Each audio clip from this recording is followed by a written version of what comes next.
digital transformation case studies in the financial services space, the fundamentals of organizational change management, and NetSuite versus Quickbooks. Those are just a few of the things we're going to cover here today in episode number 106 of Transformation Ground Control. This is Transformation Ground Control, your source for all things business, technology, strategy, and change.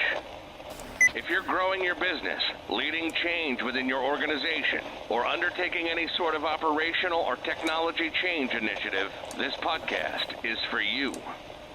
This show covers what you need to know about digital transformation, organizational change, operational improvement, and business growth. 5, 4, 3, 2, 1. And now, here's your host, Eric Kimberling.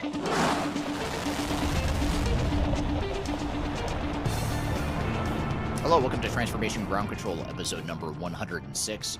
This is the podcast that covers everything related to digital transformation, including change management, project management, software evaluation and selection, overall digital strategy, program management, all the stuff you need to know about digital transformation. You can learn right here on this podcast. This is episode 106, as I mentioned. My name is Eric Kimberling. I'm the CEO of Third Stage Consulting. We're an independent consulting firm that helps clients throughout the world reach their third stage of digital transformation success. And with me, as always, is my co-host, Cheatham. Kyler, welcome to the show. Thanks for having me. Happy to be here. Absolutely. Excited to have you here and excited for today's episode. We have a few things we're going to cover. First of all, we're going to get into a couple of financial services digital transformation case studies in the insurance and banking industries. In that same opening segment, we're also going to cover some Q&A, digital transformation related Q&A from our audience.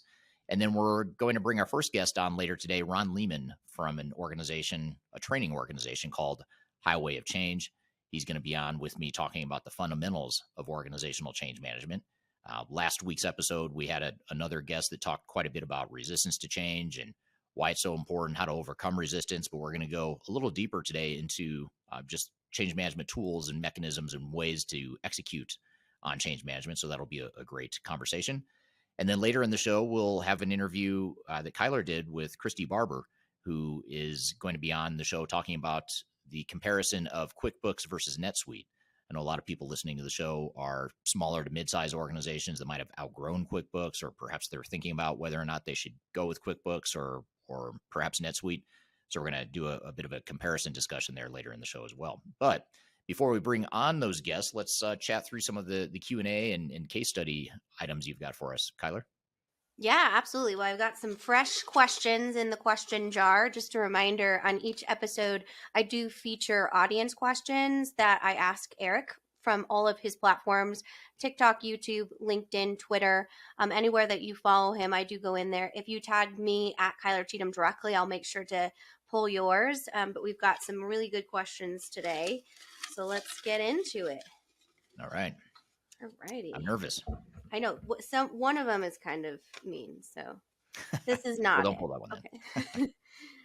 How do you achieve overall IT and OT convergence on digital transformation? Oh, that's funny. I remember seeing that comment that just recently on YouTube, I think it was. Yeah, so IT and OT convergence. So IT would be sort of, let's assume by IT you mean back office IT systems, and then OT generally refers to operations technologies, which is generally more like in a manufacturing environment. You'd have your operations technologies that would run your shop floor and some of your manufacturing, your warehouse management, things of that nature.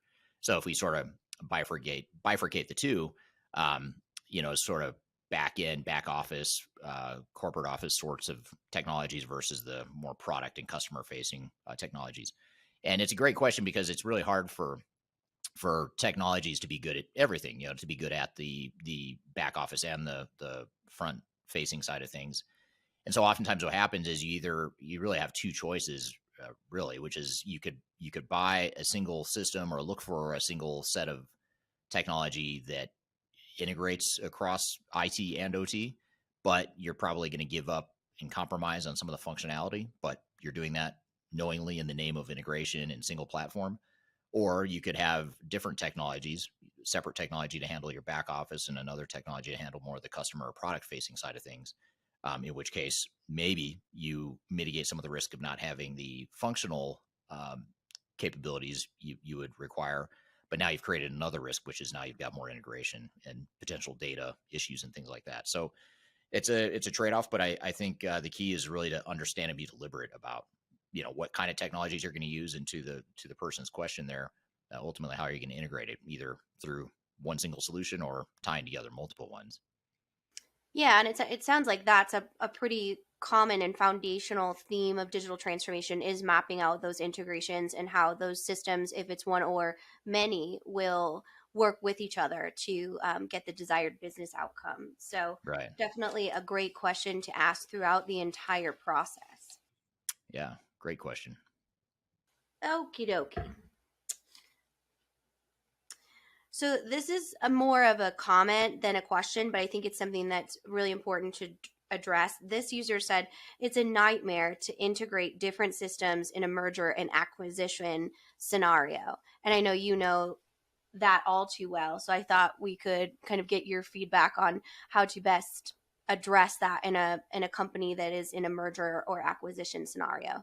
Yeah, it is a nightmare. It's interesting because we've got so many clients right now that are either trying to integrate their operations or they're trying to carve out or spin off a company from themselves. They've sold the company and now they've got to untangle the web of systems and processes they've built over the years. And so I think that that's a real common challenge and something that we see quite a bit is it's almost like it creates more complexity because now you've inherited all these different systems and processes and culture and people and organizational structures and things like that. And it's a lot more than just the technology. Obviously, it's more than just trying to untangle the technology and put in something that's more integrated or more common. And that's why so many mergers fail, quite honestly, is because they fail to integrate, first of all, the cultures of the organization. I think culture is the leading reason why mergers fail. But on top of that, even if your cultures do integrate, then the next risk point or the potential pitfall that's a pretty big one is now you've got to figure out how to tie together all the operations and technologies and you really maximize the business value of why you bought the company in the first place or why you're integrating the company in the first place. So I totally agree. It's merger and acquisition situations are a lot more difficult and complex. I personally like them the best. I think, of all types of projects, they're the most fun because there's so much opportunity to improve and add business value, but it's a lot easier said than done, obviously. Absolutely. We know you like a challenge, so definitely. Yep. All righty, let's see. I've got two here. Okay. Pull the mean one. I'm ready for the mean one today. I know. Okay. Well, this is not the mean one, but okay. I'll find it next time, I promise. It just, okay. So worries. We can add a little spice to the overall Q&A. This one is, what reason would you say poses the highest risk to a company looking to integrate S4HANA, SAP S4HANA? Say that again. What is the biggest risk to a company? Yeah, what would be the number one? What is the biggest risk that you would say a company should be aware of? Just the monstrosity of S4HANA. I mean, it's a big product, and SAP's always been known as being a big, complex product. I don't think that's not their stated strategy is to create a big, complex product. I don't think, but they do, partially because their client base and who they're trying to target are the big Fortune 500 multinational organizations. So the good news is they can handle a lot of different business processes and tons of capabilities in S4HANA. It's one of the richest systems in terms of capabilities and functionality. But with that richness of functionality and the breadth of functionality comes a lot of complexity. You make one small change to one part of a module, and it has a lot of upstream and downstream implications. So it's complex. But there's a good reason why so many organizations implement the product as well. It's sort of like the holy grail of big companies that want that ideal system. For a lot of companies, it is S4HANA, but the risks of getting there and the pitfalls along the way are pretty significant. So I'd say the biggest one is just the complexity overall, which affects your business processes. It affects the way you manage the project. It affects change management. It affects your solution architecture and integration. It affects data and analytics. It affects everything in the project because of that complexity. So I guess it's sort of the core root cause of a bunch of other risks. I don't know if that's really answers the question, but that's where I'd go with it. Well, I picked that one because it wanted you to name the number one risk, and I knew that was going to be a challenge. But You know where my weaknesses are. right. So, and I'm going to go rogue actually and pick another one along those lines because I think it's interesting. But if you haven't seen Eric's video on SAP S/4HANA risks and implementation risks, it's available on its YouTube channel. It's one of the most popular, and on TikTok. So I think this goes with kind of what you're saying, and is a little bit of a funny, I guess kind of mean, but this user said, SAP is basically a box of dirty wrenches that you can assemble into a solution. But unlike IKEA furniture, not all the parts are in the box. Interesting. Yeah, that's probably more true for S/4HANA than some of the older SAP solutions, just because so much of it is still in development and in a work in progress. Whereas like ECC for a lot of organizations that use the more recent or version of SAP, which was ECC prior to S/4HANA, that had been around for a couple decades. So they had a lot of time to really fine tune that product. Whereas S/4HANA has only been out for 6 or 7 years or whatever it's been, maybe 8 years by now, but not as long as ECC. So, by definition, you're just going to get less maturity as a result of that. But, you're trading that off for, more real-time performance in the HANA platform and things that have potential upside that might outweigh that risk as well. Sure. Well, let me see if I can find the mean, funny one here. And we'll end on a high note. How about? There we go. Save the best one for next time. Right. So this person says you're missing a big component of why people don't like to change. It's because we've seen change fail more times than not. Yep. Yeah, I don't think that's mean. I think that's true. I don't know what video that was in response to or where I neglected to mention that point, but I totally agree with the fact that change typically fails, and that creates sort of a snowball effect or PTSD of people that just have seen it before. They assume that this project is going to fail like past projects they've seen. So I think that's an absolutely valid point. And that was on one of your resistance to change TikTok shorts. So the reason I pulled that is I thought it was kind of funny because you always mention, the change fatigue or the risk of changing in an environment that has already failed. So I knew that you would want to kind of clarify that piece of it. One time I didn't get called on it. I know, right? I know. But if you do head over to Eric's TikTok channel or our Third Stage TikTok channel and leave comments, we often do answer those directly with videos. So not only are you able to kind of access us here and be able to answer those questions, but my last Q&A is actually for the audience. So Eric, I'll let you answer, but mostly I'd love to hear from the audience here on this last one. So this was on why your ERP implementation fails video. And this person said it's because of a missing digital mindset. So I thought I might ask you and the audience, what do you think an enterprise digital mindset means? I think I'm having trouble answering this question because how I get twitchy sometimes, and I get triggered when I hear like buzzwords that are empty. And digital mindset, to me, I don't even know what it means, to be honest. I think I know what it's trying to say, maybe, but I'll try to maybe interpret what the digital mindset is. I think digital mindset I might maybe rephrase it a bit just for personal preference as more technical maturity or, technical ease of technical adoption and having a culture that's used to change and innovation, things like that. So if that's what you mean by digital mindset, then I agree. Is it a comment or a question? No, I already forgot. It's a comment. It's a comment. Okay. That it's, one of the number one reasons ERP or digital transformations fail. But I wanted to pull it because I think, like you said, it's a very broad term, yet an important cultural term to have a digital vision or a digital strategy. So I wanted to ask kind of our audience as well, their definition of what being having a digital mindset in your organization might mean. Yeah, absolutely. And I think part of the time I'm so literal when it comes to words and choice of words that actually the audience could help me understand what digital mindset means to you or how you would interpret that. I would love to actually see that, because when I hear terms like that, I have to kind of redefine what I think it might mean. But I think my takeaway, in addition to whatever the audience might say, I wish I could kind of see their comments first and then answer, but I'll try to answer it anyway. But I'd say it's just more like, the takeaway for me would be building the internal digital and technical competencies to be able to become more digital and innovative and adapt to change in the future.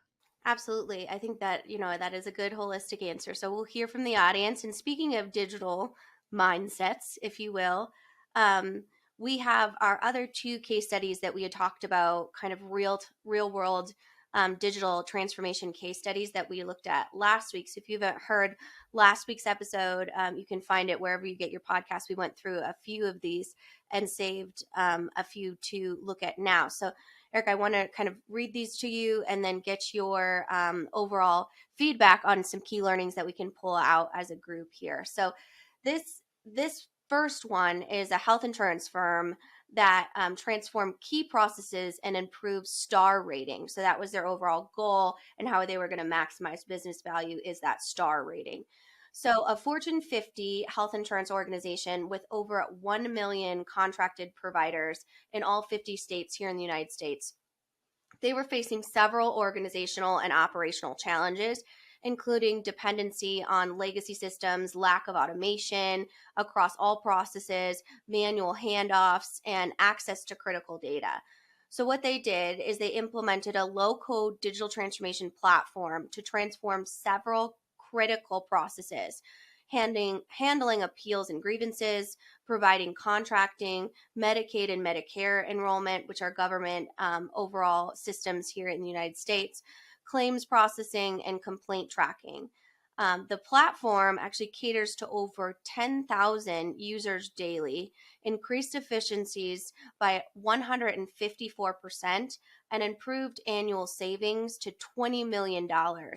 Processed more than 5 million cases annually, and finally, it improved the company's star rating. So a win all around there. Yeah, that's great. It's sort of that customer facing set of metrics, that they're focused on, which I find refreshing at times, because so many times organizations focus on, stuff that's behind the scenes that might be important, but it's not really focused on adding value to the customer and making sure that their customer journey and customer experience is what it could be. So that's pretty interesting. And I think it's especially important to identify in that scenario. They had over a million providers. So that means kind of subcultures that utilize their own platform that they needed to kind of transform and hyper communicate with. We see that a lot in bigger retail chains or, large distribution companies. That can be really, really difficult to do. So I think it's pretty incredible that they, not only save that amount of money, but were able to get those users onboarded and adopted to the new processes and platform. Yeah, it's pretty phenomenal, because that's a pretty broad undertaking for sure. Well, this next one talks about how a U.S.-based bank transformed their onboarding. So this specific US-based bank wanted to offer a seamless customer experience across channels. So we're talking about portal, mobile, in-branch, contact centers, all of those different touch points with the customer. They wanted to be a cohesive, holistic experience and provide more personalized account opening experience. However, their challenge was lengthy process cycle times and inconsistent onboarding experience marred their customer experience and increased that abandonment rate. The bank, what they did is they implemented a digital account opening system that integrated with 14 to 15 third-party systems, including core banking, funding, fraud check, debit cards, and much more. This solution seamlessly captured and extracted information from uploaded documents to forms to social media and performed real-time data validation and much more. Their results were, after implementing the solution, employee productivity increased by 300%, and the volume of new accounts opened through these channels increased by 10 times, not 10%, 10 times, much more, Right, much flashy. The bank is also driving transformation initiatives across its commercial lending processes and offering initiatives to its retail lending processes And that's our next step to the full third stage of transformation. Yeah, absolutely. Yeah, it sounds like they had quite the journey and had it pretty well laid out or planned. And you hit some good points, which are some of the moving parts and pieces of the puzzle that need to be considered with, all these different legacy systems or third party applications that you need to interface to and make sure that you've got, pretty tight integration, tight data, tight business processes. And one of the lessons from banking and financial services in general is there's so many regulatory requirements that you can't really screw that up. You have to implement it in a way that does the things, the 14, systems you just mentioned that have to be integrated to. You don't have a choice. Whereas I think a problem with a lot of other industries is you do have a choice and you can slack off and not do the things you should do because you're not going to get fined and it's not necessarily a requirement. So I find that pretty interesting as well.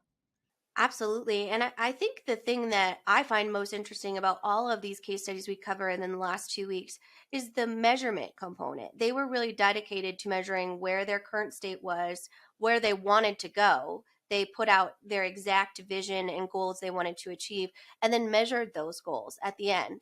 And I think that really goes a long way to not only secure buy-in for those projects, but to congratulate the internal team and also ensure that you've created this culture that embraces that type of new technology as opposed to feels like they are resistant to it. Yeah, I was thinking the same thing after both sets of case studies over the last 2 episodes, including these 2 you just talked about. The same thing, the focus on measures and focus on the end game and the end state of what you're trying to accomplish. That's pretty impressive that not only did they define that up front, but they went back and measured it after the fact to demonstrate and validate that they achieved the value that they were expecting to get. Absolutely. Absolutely. Well, I hope everyone enjoyed those case studies. If you do know of other case studies that you want us to cover on the show, feel free to tag me at Kyler Cheatham on all platforms, or you can go ahead and pop them in the comments here, and I will pull those for our hot topics. We always want to talk about what our audience is interested in, so this is really for you guys. So if you could, share with us, we're always willing and appreciative of that. But I think probably the underlying core reason that these case studies were achieved success is because of that fundamental change management piece, which I know you and Ron are going to go into some more tactical approaches to change management as well when looking at a technical implementation. Brilliant segue and transition. Thank you. I tried. I like how you went straight from case study straight into the next segment. I like it. Makes it a lot easier. So we'll have Ron Leeman on the show, who is based out of Thailand. He's going to be joining me from, I think, 18 hours ahead or something like that, or 15 hours ahead of where I am today. So Ron Leeman from an organization called Highway of Change will be on the show.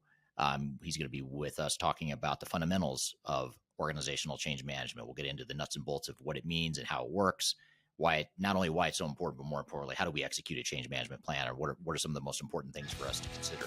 So we're going to have Ron on the show, but first we're going to take a quick break. We'll be back with more Transformation Ground Control.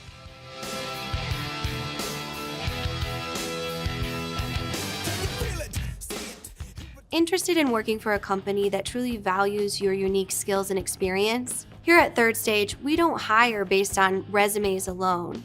We look at the full candidate, experience, and willingness to provide excellent service for our clients. Within a technology, independent, and agnostic consulting firm, you have the opportunity to learn across industries with a diverse group of clients. Our consultants also have the opportunity to diversify their portfolio and learn across technology systems. If you're interested in joining a high-growth entrepreneurial organization, please reach out to us at work@thirdstage-consulting.com.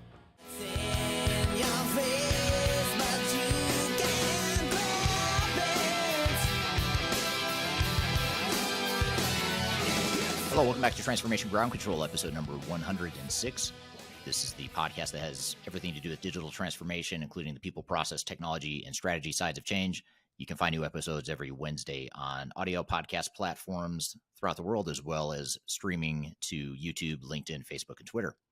Our next guest is Ron Leeman. He's a first-time guest on the show, has never been on the show before, and he's going to be on the show or actually, before I introduce him here though, he's someone I've known for a long time. I've known of him in the industry. We've interacted for, I think, over a decade. Time flies, so it's always hard to gauge. But it's been many years that he and I have known each other, so I'm excited to finally have him on the show.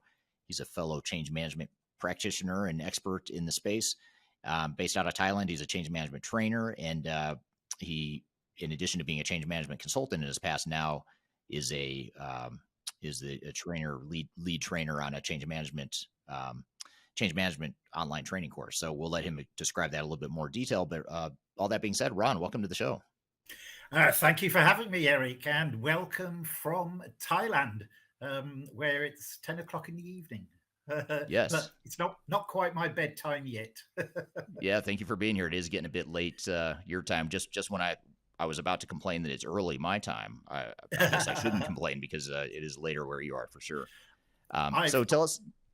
Sorry, go ahead. I've done later sessions. I've done 1 o'clock in the morning sessions. So this is early for me. Sorry, I interrupted. That's all right. You're used to accommodating the global world that we're in, so that's great. So tell us a little bit about you. You mentioned you're in Thailand, but maybe just tell us a little bit about your background and your upbringing in the world of change management. Very, very quickly, my life story is I'm actually half German. I was born in Germany to a German mother, English father who was in the forces. I spent the first 5 years of my life in Germany, and as my father was in the forces, he moved around a lot.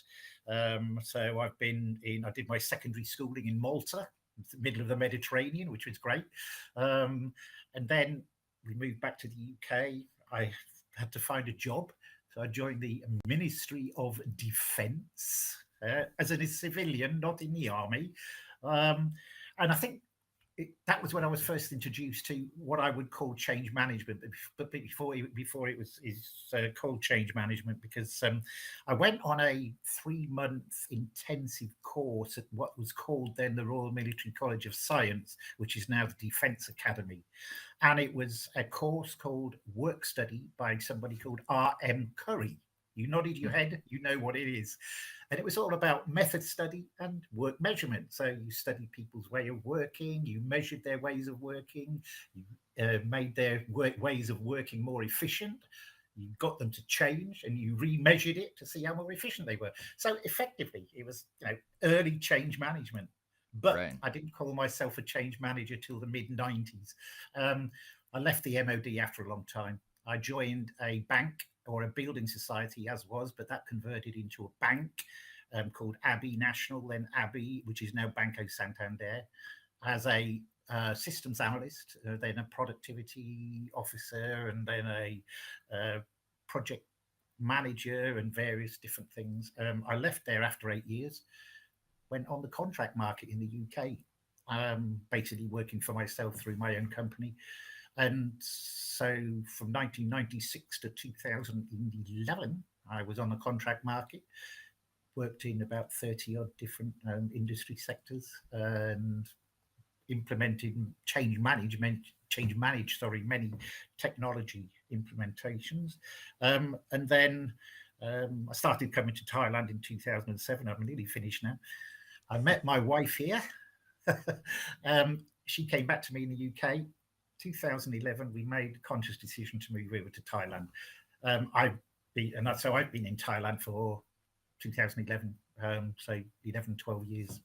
And I've done a couple of gigs over here, two in Singapore, an SAP implementation and a head office move. I did a Salesforce implementation in Indonesia. I did an SAP implementation here in Thailand. So I've done a few gigs here, but 3.5 years ago, I hung up my consulting boots, and I am now a change management trainer. Right. So that's about it in a nutshell. You're training the future change management experts of the world.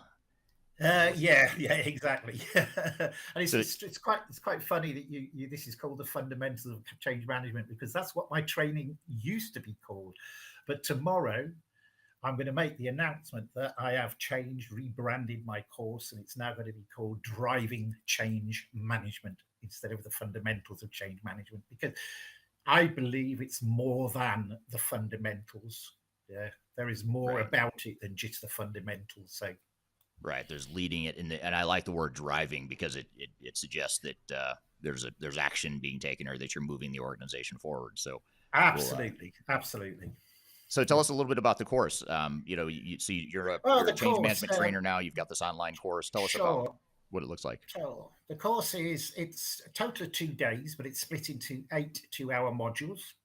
And it starts off with things like organizational readiness assessment, talks about the psychology of change, talks about how the brain reacts to change resistance, using change agents, etc.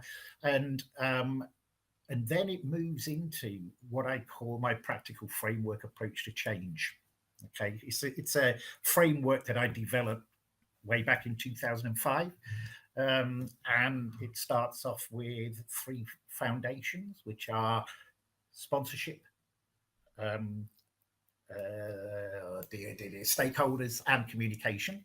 And then the building blocks on those foundations are process change, organizational change, impact analysis, training management, business readiness assessment, usage and adoption, business benefits, and continuous improvement. And that's basically my framework approach.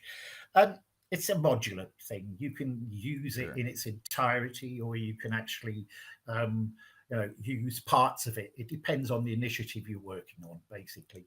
But it's quite popular. I mean, I've had quite good feedback from my trainees who've been through the course. I've got 4 trainees on the go at the moment and a few more in the pipeline. And the feedback I've had has been very positive because they all said it's doable, it's easy, it's simple, and it works. So yeah, that's great. But I can always do with more trainees.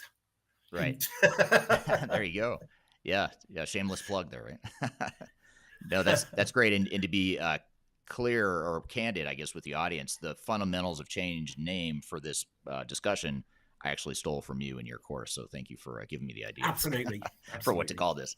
And I thought it'd be a good conversation for us because you're a trainer and you're training the future, change management leaders of the world. We thought it'd be good to get into some of the fundamental aspects of really a lot of the things you just rattled off, some of the core things like change impact, stakeholder analysis, those sorts of things. We'll sort of get into the nuts and bolts of what those things are and why they're important.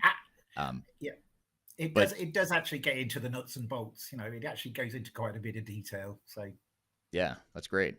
Now, why did you started to allude to this, sort of your natural progression into change management, even though you didn't call it that until you were in the mid-90s. You didn't really, it's almost like you didn't want to admit that you're a change management expert until the mid-90s. But how and why did you get into change management? Why this area? Okay, how did I get into it? Obviously, with the MOD work, that progressed. And while I had a sojourn for about 4 years into HR, would you believe?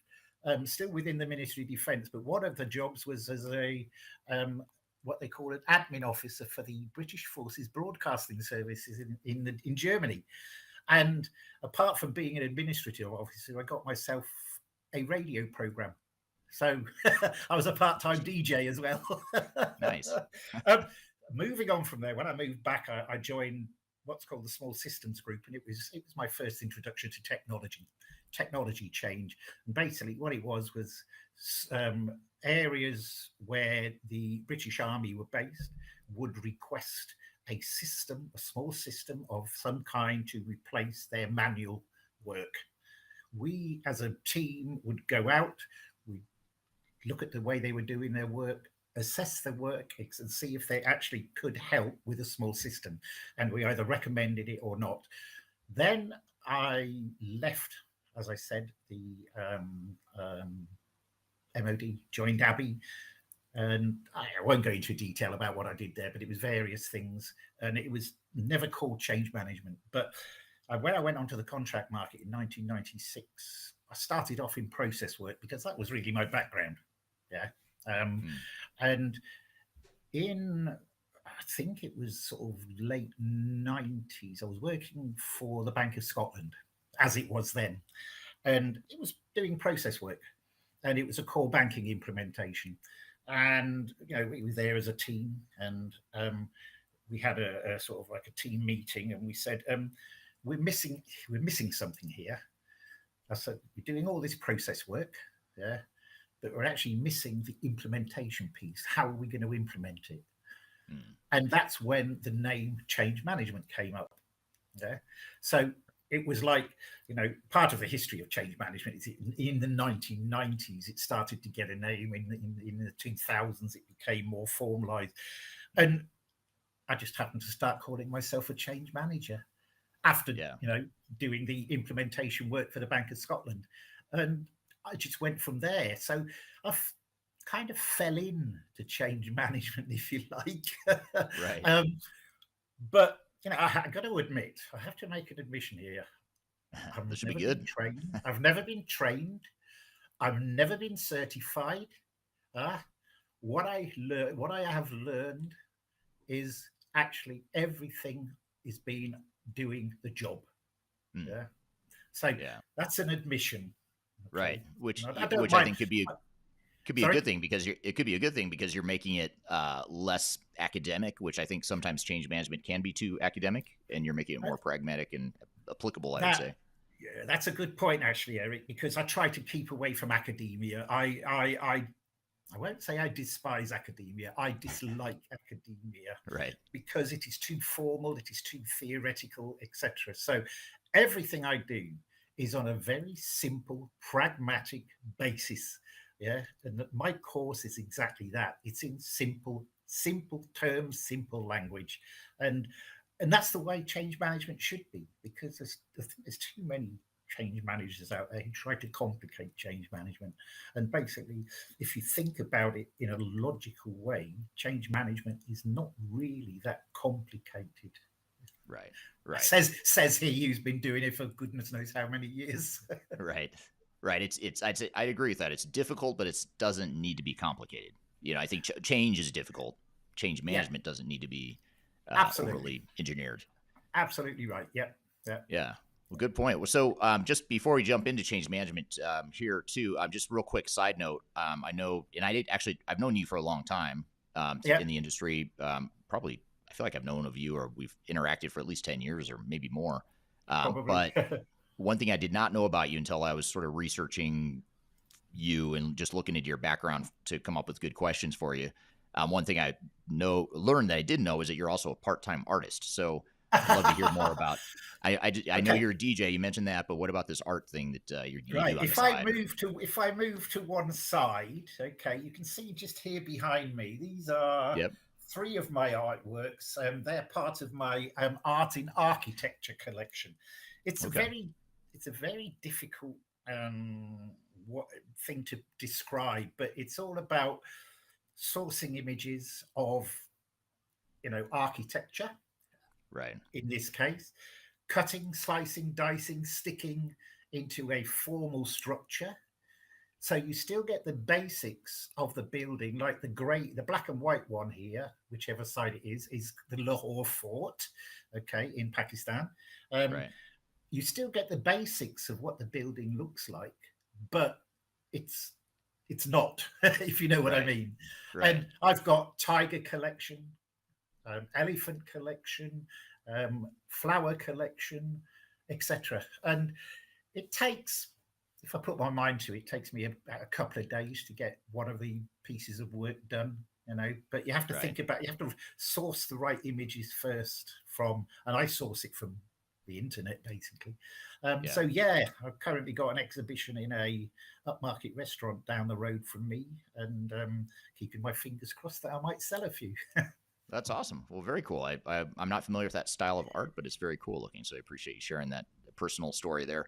You think about change management, and you've got a project manager, a project management PMO function. You've got these 2 distinctly different areas or parts of a project, different skill sets, but yet both important, and yet they both need to integrate. How would you say that, what would you say are the major differences and commonalities between project manager, project management, and change manager and change management? So that's a very good question, and it's one of my pet themes, as well as the 70% failure rate. Right. I've delivered over the last 2 years, 21, 22, about 30 sessions for Project Management Institute chapters on PM versus CM. And the main differences I see is the kind of mindset that a change manager has and the kind of mindset that a project manager has. I used to be a project manager. I am still a fellow of the Association of Project Management in the UK. Okay. So I've changed sides, if you like.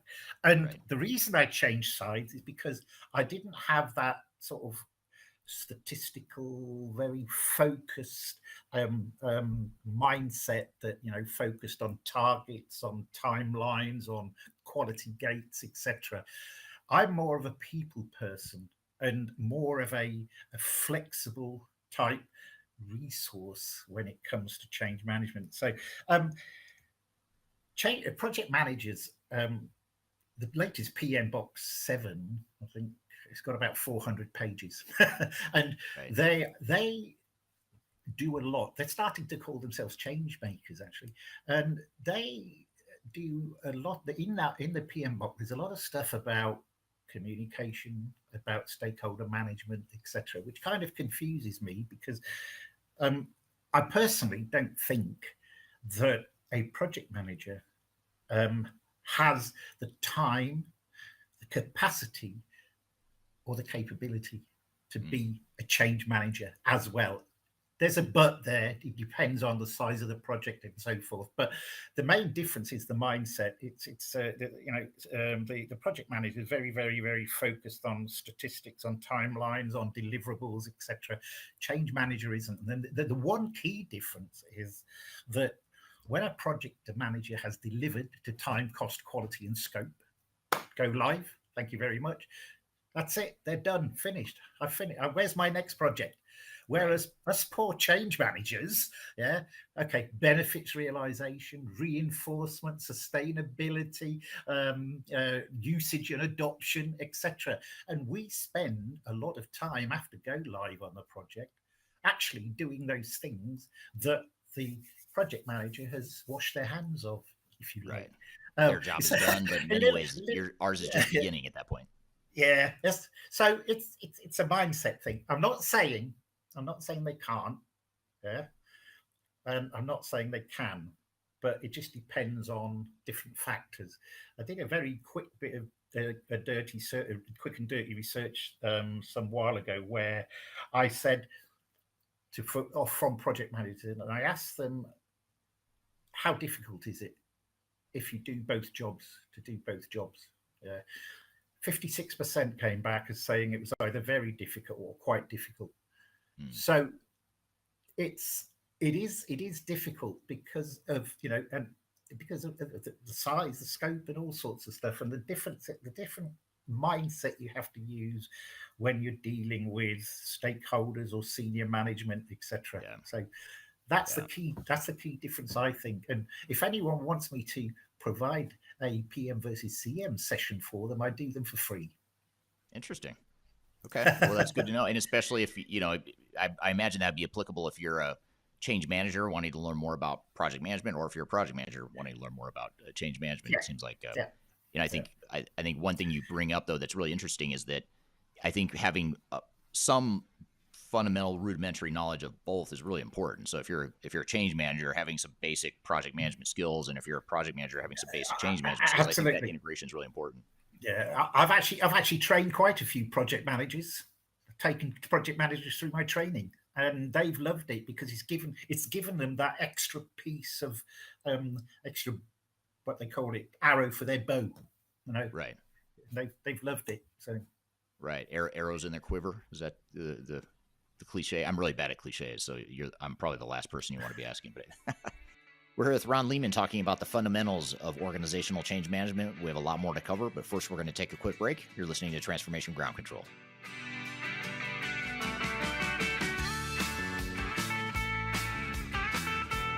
Hi, this is Eric Kimberling, the CEO of Third Stage Consulting, and we recently hosted our Digital Stratosphere 2022 virtual event.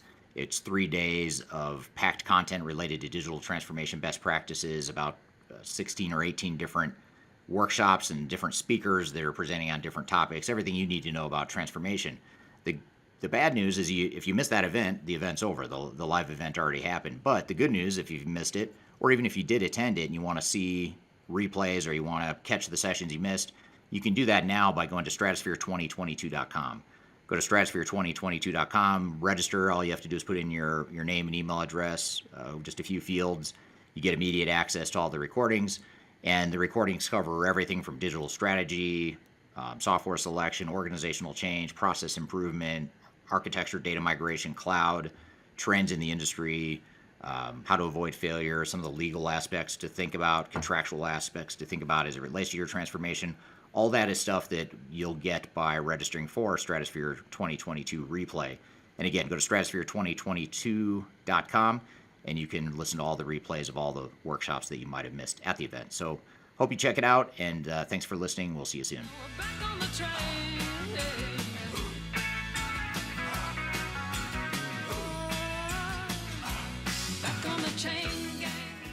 Hello, welcome back to Transformation Ground Control, episode number 106. You can find new episodes of this podcast every Wednesday on audio podcast platforms throughout the world, as well as LinkedIn, YouTube, Facebook, and Twitter. We're here with our discussion, having a conversation with Ron Leeman, talking about the fundamentals of organizational change management. But here's a comment here from Gary, who you mentioned a moment ago, Ron. But his comment here is change manager is more of an open scope situation, trying to close the scope, then turn over to PM. What are your thoughts there? I don't think I'll agree with that. I think that yes, the change manager is an open scope situation, but they don't try and close the scope, because the scope of change management, I don't think, ever closes, because even after you go live, people do not adhere to whatever the solution tells them to do. They will always find something different. So you will get some kind of change even after the project closes at go live. Yeah. So, the change manager probably needs to be there all the time if the budget and the time scales allowed it. But it's a difficult one. But the project manager, when they say I've finished, I'm done, and they go away, then there's all that work that still needs to be done, and more if the change manager doesn't do it, it's left to the business, and they're not always the most competent at doing it. So right, yeah, agreed. Now, what about on the business process side of things? We sort of talked about the commonalities and differences between project management, change management. What about if we turn to change management in business process management? How can or should change managers and business process managers work together? I've got a video on my YouTube channel that talks about that. I can't remember the name of it, but if you want to have a look at my YouTube channel, it's called The Highway of Change. You ask, I answer. They work hand in hand. The first building block of my framework is process change.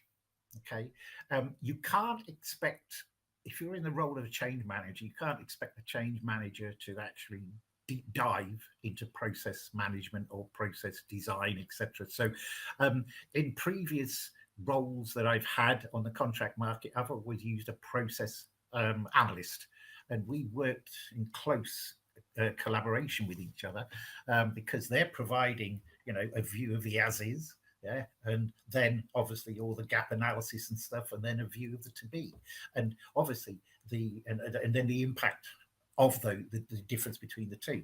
And that is what the change manager needs to work on. Once they get that gap analysis, once they get that impact analysis, where the biggest gaps are and where the biggest impacts are going to be, then they can work on those gaps, because process management is logically followed by organizational change, because if the processes change, it's likely that the organizational change will change the organizational structure. And then once both those have changed, then you have to determine what the impact is on the business. So you work hand in hand. Process analysts, change managers work hand in hand. There are or have been occasions where process analysts have worked for the project manager, but obviously if you have a good working relationship with a project manager, if you're working in true collaboration with them, then that's not a big deal, because you can sort of, take over the process analyst and get them on the side of the change management team. Right. But yes, it's a very close relationship, because I believe because I come from a process background, that's what I was trained on. I believe process is the start of everything. Yeah. Yeah. I You got to agree. know, you got to know your processes. Yeah. If you Yeah. don't know your processes, how the hell are you going to change? Right. Yeah, I totally agree. And I think you highlight two fundamental challenges. One with digital transformations in general. One is that organizations oftentimes don't have a clear vision of how their processes are going to change. And then secondly, a lot of times change managers or change management types don't view that as their job. They view their job as I'm just the change person. I Yep. don't need to understand the processes, nor do I want to understand the business processes. And I've met too many change management consultants and types that think that it's too much of a silo or over Yeah, the wall sort of a thing. it's quite funny actually because it's one of the things that the trainees always ask. Why are you teaching us about process? Because Yeah. you need What does to that have to do know with change about management? process. You need to know about process change. Yeah, because that's where it all starts. That's where Right. change starts. So. Yeah, absolutely. Totally agree. And like you said, you don't have to be a process reengineering expert or a Lean Six Sigma necessarily, a Lean Six Sigma certified person, but if you have just that foundational knowledge of the operational piece of it, that's super important, Yeah. in my opinion. Yeah, absolutely. So I'm curious to know too. I get the sense just from knowing you over the years that you're maybe a little more technical, or you have more technical understanding than the average change management practitioner that I've encountered in my life. Would you agree with that, or what are your thoughts? Or how technical are you, would you say? To an extent, because the majority of my change assignments, certainly the 20 or so when I was on the contract market and before that, was all technology change. But there is a limit. There is a limit. As a change manager, you don't really want to, again, deep dive into the technology side of things. What you need to know is how that technology and how the new processes and potential organization redesign is going to impact the business. And if you know that, then that's all you need to know. You don't have to go down to the nth degree of detail and know every single part of the technology and what it's going to do, etc., etc. You need a sort of call it a helicopter view if you want. You need a helicopter view of how it's going to impact the business. And it doesn't take long to do that. Once you know one technology, it's kind of the same for every technology. Yeah, right. if that makes sense. Yeah, so it does. You could be implementing SAP, or you could be implementing a core banking application, or you could be implementing something else. It doesn't matter. Yeah, it's still a technology. It's still going to impact the business. It's still going to change your processes. It's potentially going to change your organizational structure, and so on. So have enough knowledge to be able to, if you want, for want of a better phrase, fight your corner when it comes to meetings with the project manager and the steering group. Right. Now, along those lines, you bring up a good segue to a question here from Laurel on LinkedIn, and Laurel asked, change management often ends up reporting up to the project manager, at least here in Canada, which I think I've seen that in plenty of places, not just Canada or North America, but I've seen it elsewhere in the world too. But if we see the change management reports up to the project manager and the PM does not understand or support change management, it's very challenging to do good change management. Do you have any advice for experienced change managers working with PMs who are resistant to work in change management? I think it's the issue is that it's the experience, the knowledge, and the know-how of the change manager, and how they actually, when they first start an assignment, is how they actually position themselves.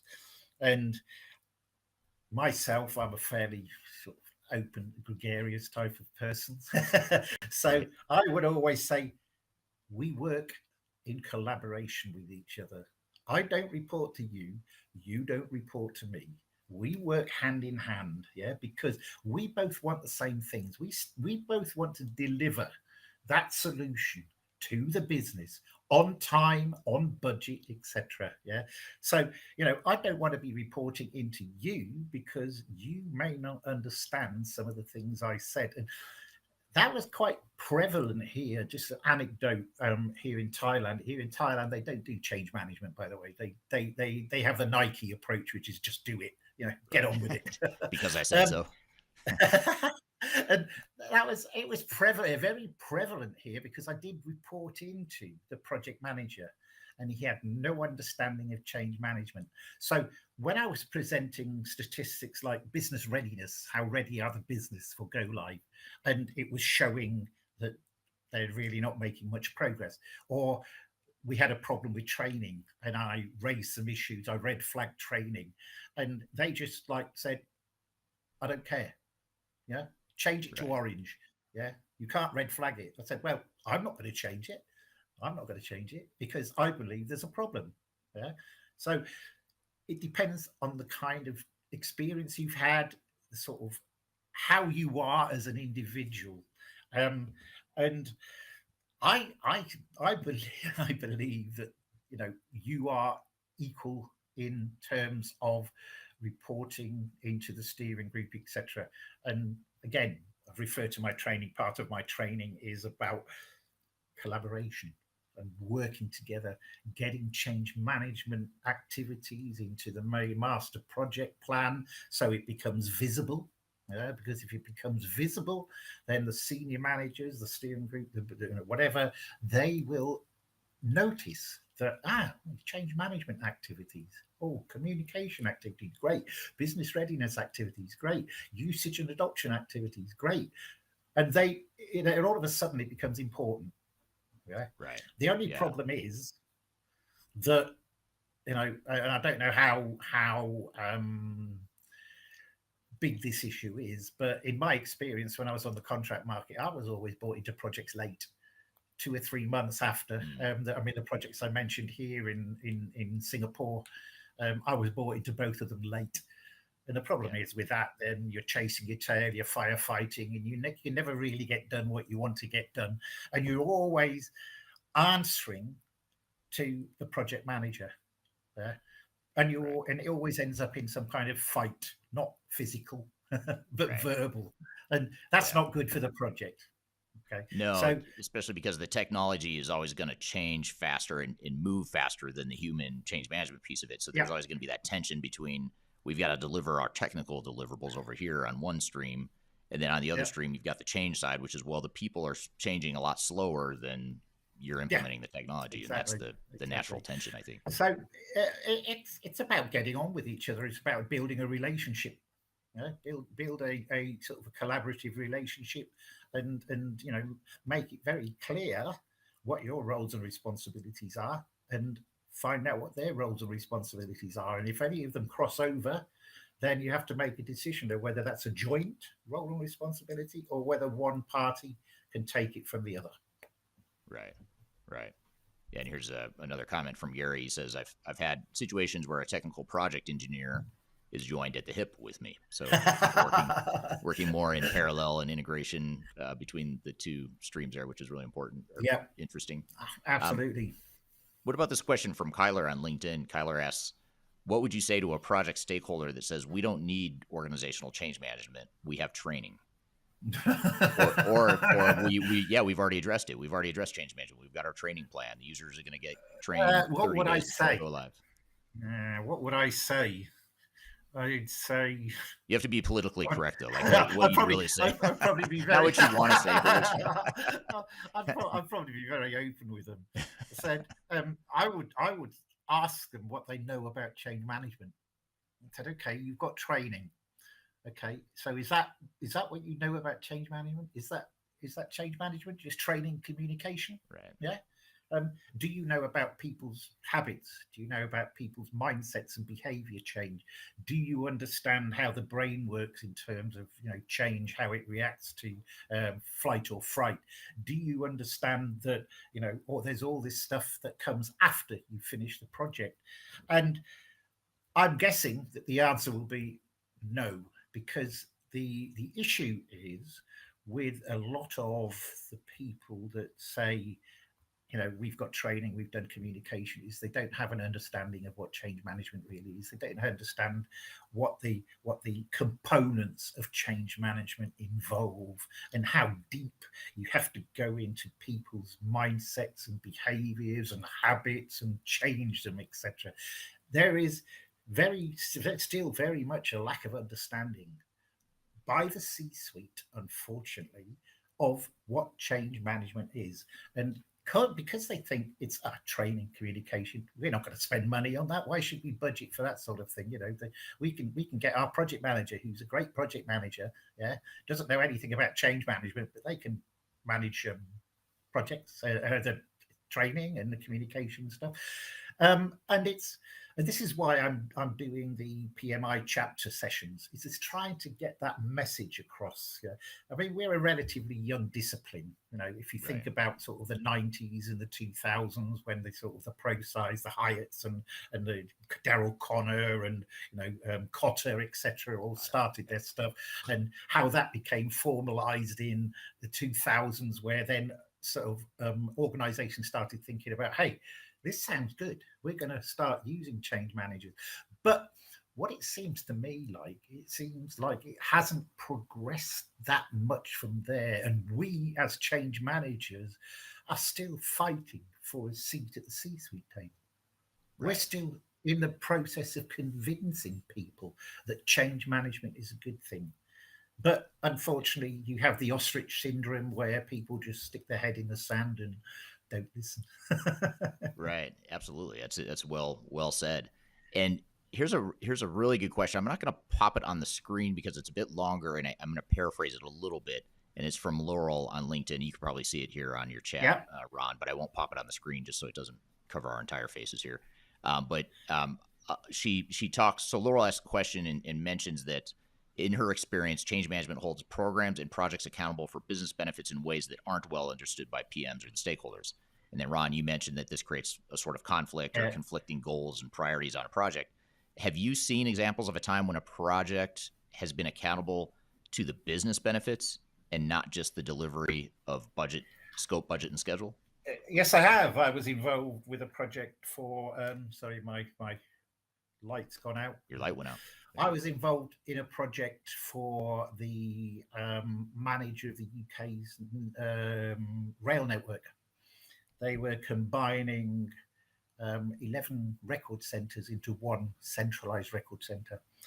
And the main business benefits was that the vacation of the 11 record centres and the cost involved in maintaining them, renting them, or whatever. So there, the project or program was held accountable for the delivery of the business benefits of getting those properties, either ending the rental, ending the or selling them, etc., etc. So yes, they were held accountable, even though I was responsible for the business benefits management. But the project, the whole project and program, was held accountable for that. And it was it was millions and millions, because you think about 11 properties across the UK, from the south of the country to the Scotland, and they were really big buildings because they held all of the paper records of bridges, of signalling, of deeds of the land they owned, etc. And it was an interesting project, and they were accountable for the business benefits for delivering them. Yeah. It's so rare, though. I mean, it's cool that you have that example. You've got some case studies there, but I feel like it's not very common. Would you agree with that? Or how often do you see that sort of focus on business value, business benefits, ROI, benefits realization, whatever you want to call it, versus did we implement on time or on budget or not? How often do you see that focus? Well, the business benefits is an interesting one, because I include it in my training, because as a change manager, I've been responsible for business benefits management. But in a lot of projects I've been involved in, it's been the responsibility of the program or the project, and they don't do it very well, I'm afraid. Right. And one of the problems is with business benefits, you start off with a business case. Okay, when a project kicks off, you've got a business case, and within that business case, you've got your business benefits, the reason why we're starting this project in the first place. But unfortunately, what happens is that projects never go to plan, as we know. There's always going to be some complications within the project timeline. And what happens is people never revisit the business case when that happens. So potentially the benefits change over time.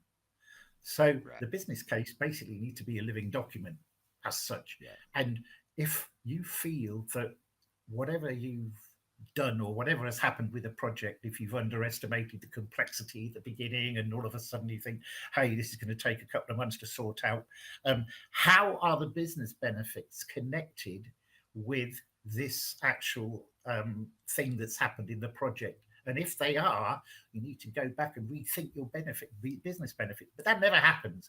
So the problem with that is that creates this conundrum about success or failure. Right. Yeah.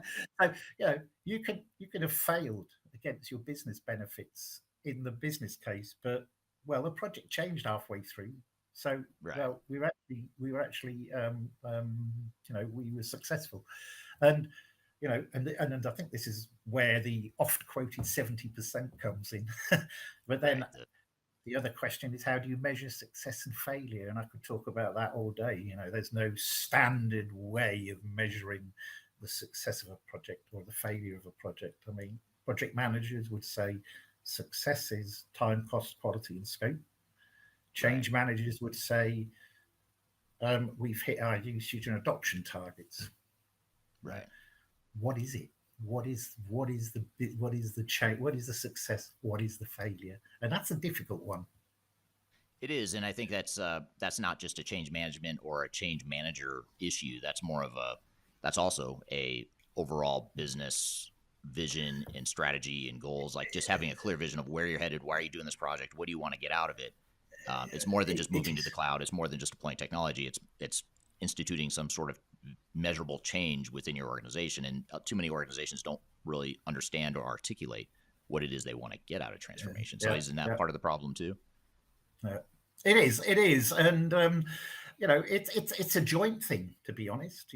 And the change manager really does have to have a fairly big say, because if the change manager is measuring business readiness and the project goes awry, and the business readiness measurement starts showing that the business is not ready, and the scores or the way you're measuring it is starting to go down, it's part of the whole negotiation process between the change manager, the project manager, the steering group, etc.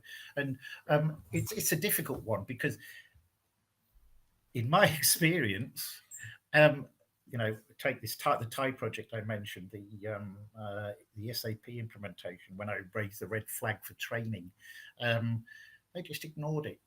They said, doesn't matter, we'll sort it out after we go live. And they must have spent a fortune on actually retraining, etc.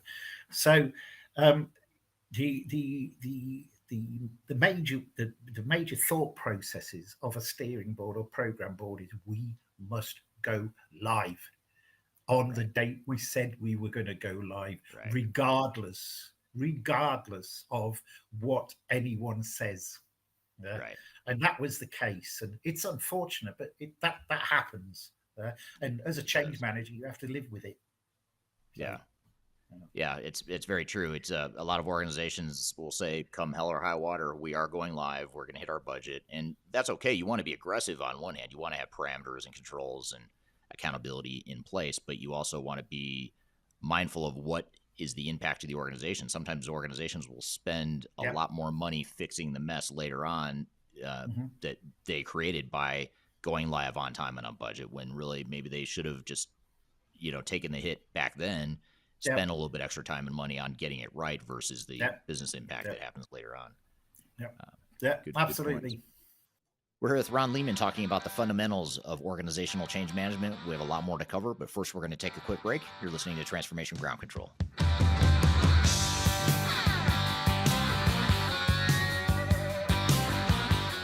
Are you looking to stay ahead of the curve in the ever-changing landscape of digital transformation? Then you need our newly released 2023 Digital Transformation Report. This comprehensive report covers the latest trends, technologies, and strategies to ensure your digital transformation is optimized for success. The 2023 Digital Transformation Report is packed full of proven methodologies and insights from experts in the independent digital transformation field. You'll also receive practical insights on how to implement digital transformation strategies within your unique organization. This free report is available for download on our website at thirdstage-consulting.com under our Thought Leadership section. Bad to the bone, bad to the bone, bad. Hello, welcome back to Transformation Ground Control, episode number 106. You can find new episodes of this podcast every Wednesday on audio podcast platforms throughout the world, as well as LinkedIn, YouTube, Facebook, and Twitter. We're here with our discussion, having a conversation with Ron Leeman, talking about the fundamentals of organizational change management. So I wanted to get to a couple questions that I had for you, Ron, about just a couple different things within a generally effective change management framework. So let's talk about change agents. What are change agents? How do change agents fit into a change program? We've talked a lot about the change manager. Now let's talk about change agents. How does this change agents? I regard change agents as a critical part of the change management process, because as a change manager, you can't do everything yourself. It's impossible. And in my experience, I've very rarely had a team of people that work with me, like change analysts or whatever. It's always been me as the change manager. And so I've had to make use of the resources that are available in the business. And change agents are a great asset if you choose the right type of individual. Okay. And the way I would go about it is, what are their roles and responsibilities first? Yeah. Okay. What are they supposed to be doing? Which part of the business do you want the change agents to help manage? So, and you've got your impact analysis. So, where the bigger impacts are in the business, maybe you want, the change agents to focus on those areas, and where the lesser impacts are, you maybe don't need the change agent, or possibly less time from the change agent. The only problem, it's not a problem. Change agents, I would normally try and secure from the middle manager part of the organization. And, unfortunately, is that the right word? I don't know. A lot of middle managers still have the command and control thing up here. And being a change agent is not about command and control. It's about empathizing. It's about knowing your stakeholders, it's about supporting them and so forth. So they need to be coached. They need to be trained in what change management is, to understand how they need to act when they're in a change agent role. I normally, when I've used change agents before, it's been a 50-50 split. So 50% business as usual, 50% change agents. Yeah. And, I've had to get these people up to speed with what change management is, so they can focus on how best to help the people that they are the change agent for. So change agents, absolutely important. They're the eyes and the ears of the change program, because you as the change manager sat up in the office with the project team or whoever you're sat there with, you can't be out and about all the time watching what's going on. So you have to rely on this army of relatively good trained, hopefully, change agents to help you. They know the business, they know the culture, they know the people, and these are the people, they're the go-to people. They don't even have to be a middle manager. I've sort of said middle managers are probably ones that I've used most before, but they can be an operational person who's been with a business for a long time, who knows everything and everyone, and who can point you in the right direction, and who can tell you if you have a question, well, I don't know it, but they'll be able to answer it for you. Those are the sort of people you need. They are invaluable, to be honest, because they are another arm to change management. And oftentimes they're more credible than the change managers. Not that the change managers don't know what they're doing, but it's more, you've got a change agent that's a mid-level manager on the front lines, working side by side day to day with the people that are going to actually go through the change. They're just more credible, and they have more trust, I guess you could say, in a lot of ways. Credibility, trust, and absolutely. Those are all sort of can't think of the word, things you're looking for in a change agent. Yeah, they have to be credible, because people look up to, if someone's been called a change agent, they look up to them. They're the people that I'd have to go to to ask questions or to give feedback or whatever. So I have to trust them with what I want to say. Yeah, I'll have to trust them, and that's a big deal. Right. Yeah, absolutely. Now, here's a question from Ryan on LinkedIn. And this actually alludes to something you were talking about earlier, Ron, about being brought in late. So you're sort of starting off behind when you come in late. You know, when someone says, "Hey, let's bring in a change manager," now that we're halfway through our project, and now that we're starting to see how difficult this change is going to be. But Ryan's question here is, if when you are brought into a project late, how do you go about helping them change direction so they can move forward in the right direction? Well, the first thing is you have to ask why they brought you into the project. What is the problem? Right. Yeah. What's And the fire that's burning? The normal answer is, well, we're facing a bit of an issue with people and resistance, and we're also not able to communicate with them in the way we want to communicate them because we don't have time because we're focused on the technical side of things. Okay, so what I do, as an example, I work for GlaxoSmithKline, head office move in Singapore, 800 people, from a high rise in the center to a purpose built, all singing, all dancing, technologically advanced buildings, purpose built building. And the issue there was I was brought in late because people didn't know what they were going to go into, what they were actually going to have to do, how they were going to change the way they work, because it was a Wi-Fi only building. There was no hardwire connections. Yeah. And it was, you needed to know how to set up your printer. You needed to know all sorts of different stuff. Okay. So I focused on what is the main things they need to go. We want them to walk into that building and we want them to be able to be ready for work before lunchtime. So that meant, first of all, you have to log onto Wi-Fi, because if you can't log onto Wi-Fi, you can't do any work because it's a Wi-Fi only building. Then printer, log onto your printer. Different port adapters for your laptop. You know, how do they work? Very absolutely simple, really simple stuff. How do they work? Oh my goodness! You know. And so focus on where the problems are. Learning and development. You know, what kind of materials are we going to give them? So we opted for things like hard A5 laminated how-tos, which we put onto desks. You know, in this all singing, all dancing environment, laminated how-tos was the most successful form of communication. Yeah. So focus on why you were brought in, and then, you know, try and plan against those problems to solve those problems. It's not always possible because you're going to be chasing your tail, you're going to be firefighting, all sorts of different things. Yeah. And it was very similar here in Thailand when I did the SAP implementation.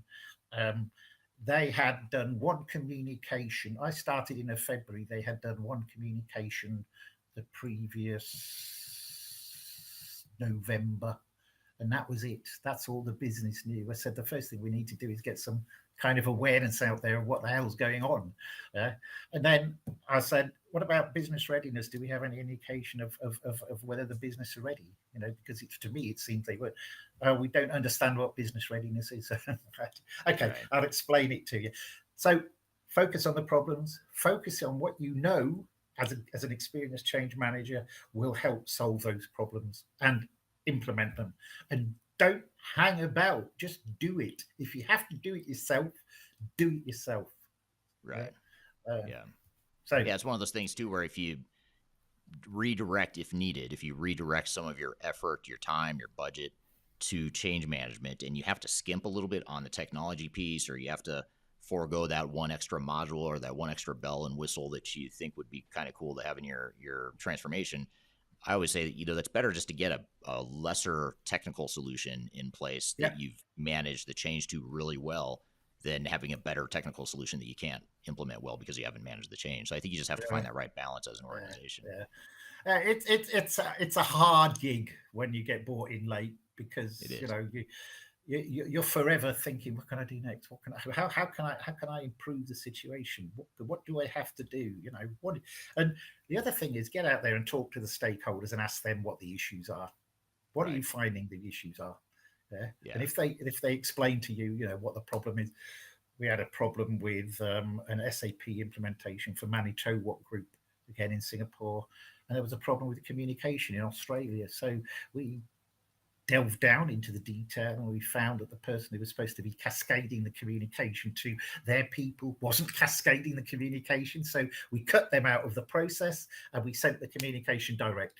Boom, done. Answer. The next month, business readiness measurement went up. Cool. Right. Done. Right. Absolutely. Now, William on YouTube has a follow-up question related to this thread, which I think is really interesting. But do C-level perceive less risk to their job if they go live on time and on budget than they do in fixing in post? So compared to taking longer initial than expected. So in other words, do people fear that they're more likely to get fired? Let's just rephrase it. Am I more worried about getting fired because I wasn't on time and on budget, or am I more worried about getting fired because I was on time on budget, but I completely screwed up the operations? Unfortunately, C-suite will never renege on a go live. Never. Yeah. In my experience, even though I've proved that the business weren't ready, even if as I proved here that the training wasn't adequate for them to go live, they will never renege on a go live. It's only when there is a major issue where, as I mentioned earlier, complexity is underestimated or whatever, that they may say, okay, we'll have to delay, or there's some issue with solution design or whatever. But in my experience, I have found that, the change manager has a voice, but whether that voice is heard or not is another matter. Right. But in my opinion, it is better to make that voice heard rather than not make that voice heard, regardless of the consequences. And I have to admit that I've made my voice heard, and I've been asked to leave. Big deal. Right.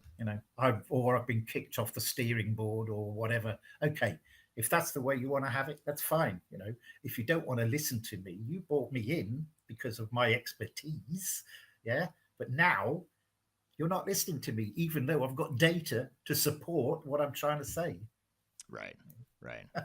Yeah. A lot of times I found that it's helpful, if you can, to paint a picture of what the risk is or what's at stake if you go live when you're not ready. I think it's one thing to say, hey, you're not ready, we should delay the go live by 60 days. Okay, well, all I'm seeing there as an executive is I'm seeing more cost, more time, and I'm not understanding what I'm getting in return for that. And so if you can quantify that and say, here's what's at stake, not just are we not ready, but because we're not ready, we risk not being able to ship product. And here's what that impact would look like to our organization and to the bottom line if we can't ship product or if we can't service our customers.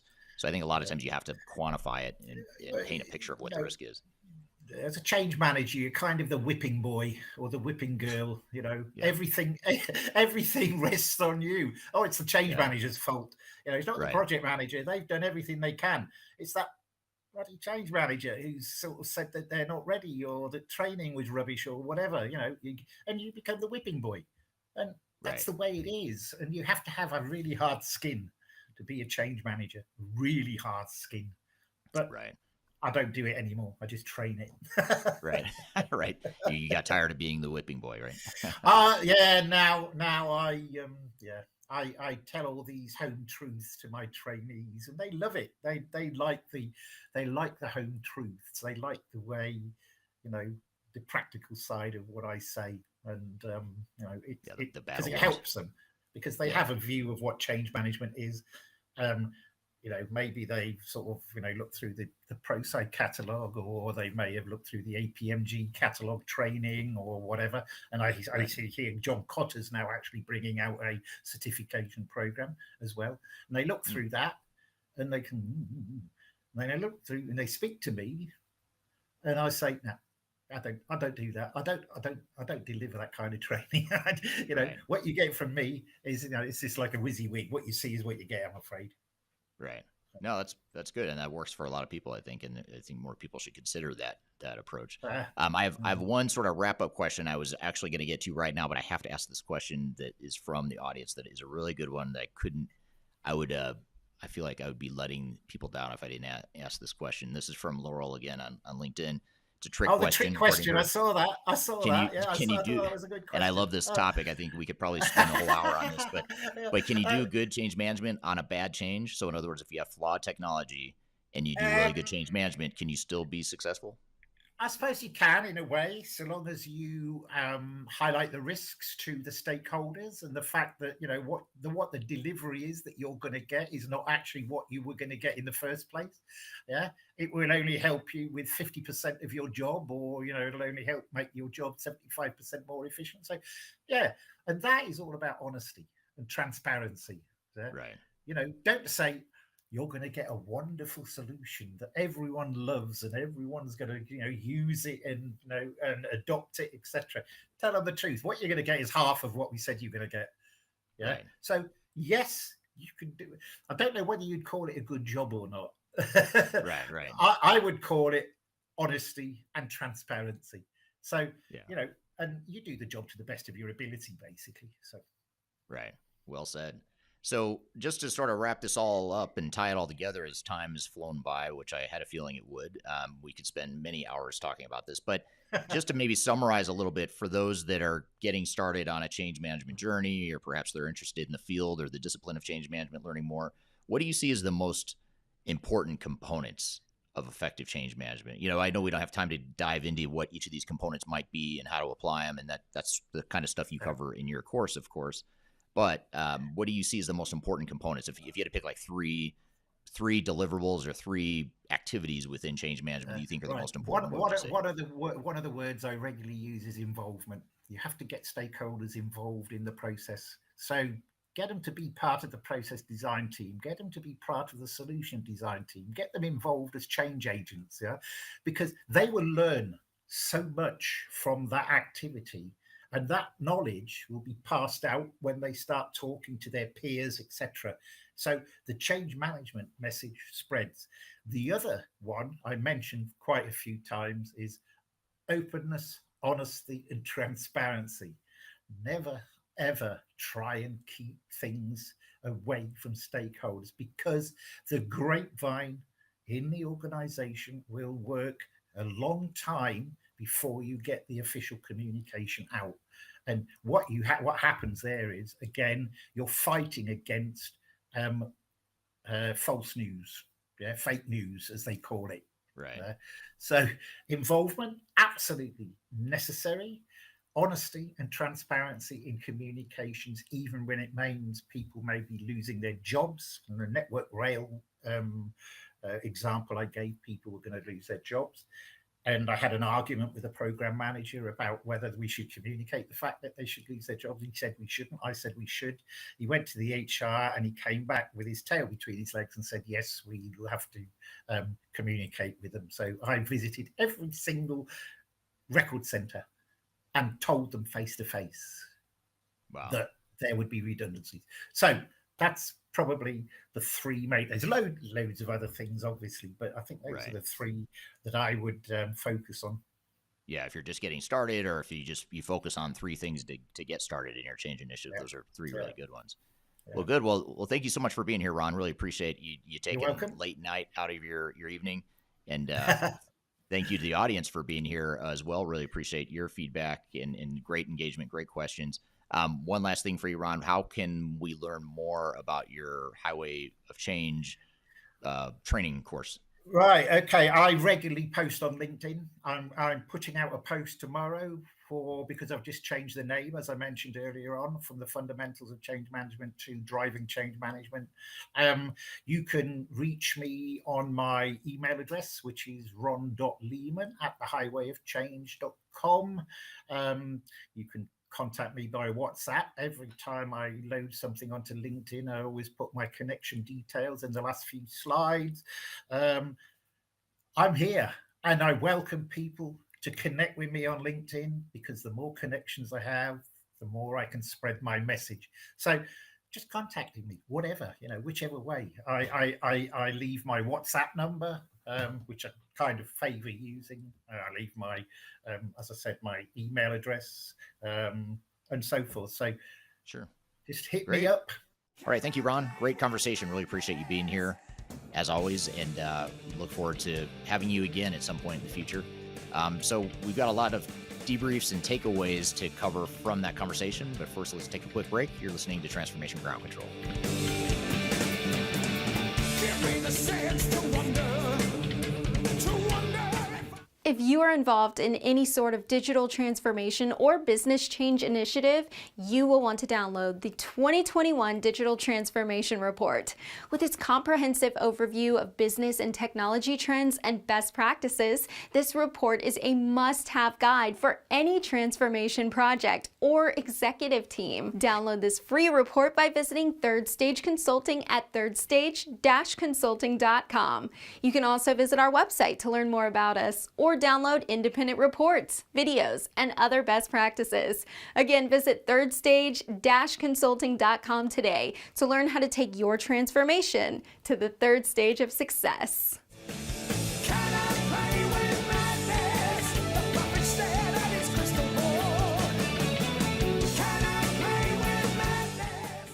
Hello, welcome back to Transformation Ground Control, episode number 106. You can find new episodes every Wednesday. So we just had Ron Leeman on the show, Kyler, and we talked about the fundamentals of change management, tried to get into some of the nuts and bolts of it, although anytime you talk about change management, there's a million directions you can go, and we went close to a million different directions in that conversation. But what were some of your takeaways from the discussion there? Well, I think it was one of the first times that we've really, really dug into what is training and what is change management. And many times, change practitioners don't always love the idea of talking about the fundamentals of actually training employees, because change management is not that, right? It is an overall campaign that may involve training, but it certainly is just a small aspect of that being successful within a digital transformation. So I really liked that he kind of brought that element into showcasing that training plays a main part in OCM and is really important in change management, but you have to have that awareness that it's only one piece. It's not going to be the actual metrics of success for your digital transformation. And I really liked how he kind of explained the relationship to the two. Yeah, absolutely. And that was something that we haven't really talked a lot about in this podcast in other change management discussions. And I like that as well, how it ties into project management and business process management, and even the technical work streams, and just how it all fits in and how it should fit in. And he also did a good job of describing why it's difficult for it to fit in too. And just knowing that it's not as easy as it sounds. And even though it sounds good in theory, a lot of times there's resistance or other organizational dynamics that create difficulty in creating that sort of integration between these different work streams. Yeah, my favorite part about Ron is how he laughed at all the questions, and then I found myself laughing with him. So I just love his jovial joy that he brought to the overall podcast. So thanks, Ron. But I also think that too. Yeah, I also think that he hit on something so important, and it's often overlooked when you're working with system integrators or vendors in general or change practitioners. You have to be a business process expert for that business, and understanding that there is a technical side to being a change practitioner. If you don't understand that, if you're just going in and utilizing a template that talks about company culture and kind of a kumbaya approach, that's going to be important, but it's certainly not the most important of actually understanding the business as a whole. Right. Yeah, absolutely. I think, that's why having the broad, it's hard because you want broad knowledge, on these sorts of projects, but you also want deep knowledge. And that's always the tricky part, is how do you get the specialization and focus and depth, but also the breadth and understanding of how the entire end-to-end processes work and what the big picture impact of the organization is going to be and all that good stuff. And I think that's something that, not to like toot our own horn, even though, that's kind of my job to tell everyone how awesome third You are, stage is, but you are in we marketing. take a real, a real team approach when it comes to change management. And I think that that's something that a lot of other consultancies don't do, is you have that technical aspect of someone coming in to really audit and evaluate your processes, that software specific expert, and then a change association in general. So we treat change management as a full digital transformation, not just a change initiative. I think that's really where a lot of businesses, in that 27% that we talked about last week, that haven't achieved digital transformation success, they lack that. I think they really lack that fundamental need for a full change team approach in that diversification. Yeah, yeah, absolutely. And it's hard because technical people, project manager types aren't always going to think change management first, and change management people aren't necessarily going to think about technology or program management first. So it's a matter of structuring the team, and first of all, making sure you've got the right competencies as a team, knowing that no one individual is going to have it all. And when I say as a team, I mean both your internal team as well as your third-party consultants. If you were to hire a company like Third Stage, for example, how can you leverage that third party to help augment and fill out the roles that you need and the competencies you need, and then how do you structure it from there? How do you create the right governance structure and integration and collaboration structure as well? Absolutely. And I think the last point I really thought you guys did such a good job on was just the overall evolution of project strategy, and having that alignment and commitment to almost an agile and flexible approach. But at the same time, you need that foundation, concrete vision to kind of stand upon, and how the house is constructed on top of that foundation will, be fluid.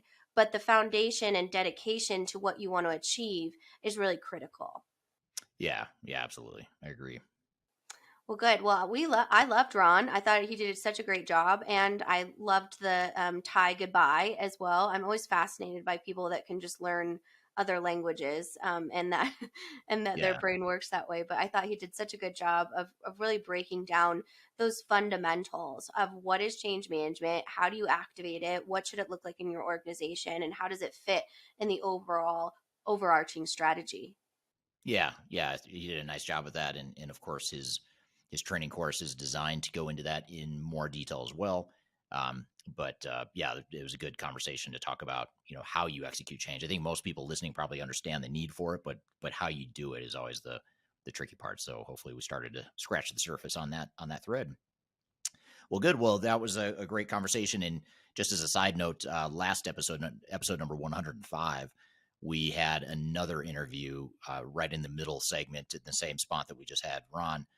After the opening segment of episode 105, you can find an interview with Friska Wiria, and we talk about change resistance and how to overcome change resistance. So if you like this whole change management thread, you might want to go back to episode number 105 as well. So next, we're going to shift gears pretty dramatically and move from organizational change management to software evaluation and software selection. More specifically, we'll talk about, we'll play a clip, Kyler, that you had an interview with Kristy Barber from our team, from the Third Stage Consulting team, talking about QuickBooks versus NetSuite. Not only the comparison of the two products, if you're considering either of those products, but also, more importantly, how to go about the evaluation process and what some of the considerations are and how you might go about the whole evaluation process. So we'll sort of use it as a QuickBooks versus NetSuite case study, which is a common decision point for a lot of small and mid-market companies, but we'll do it in the context of how to select software. So we're going to play that clip when we come back from a quick break. But first, we'll take that break. You're listening to Transformation Ground Control.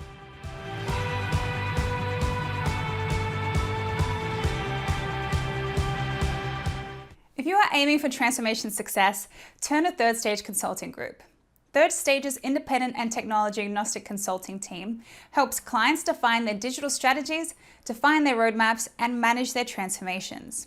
With offices in the US, Europe, and Australia, our team helps the world's most forward-thinking organizations through their transformation pitfalls and risks.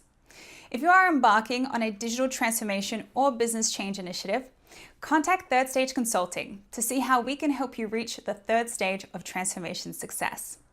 Learn more about us and download independent reports, videos, and other best practices at thirdstage-consulting.com.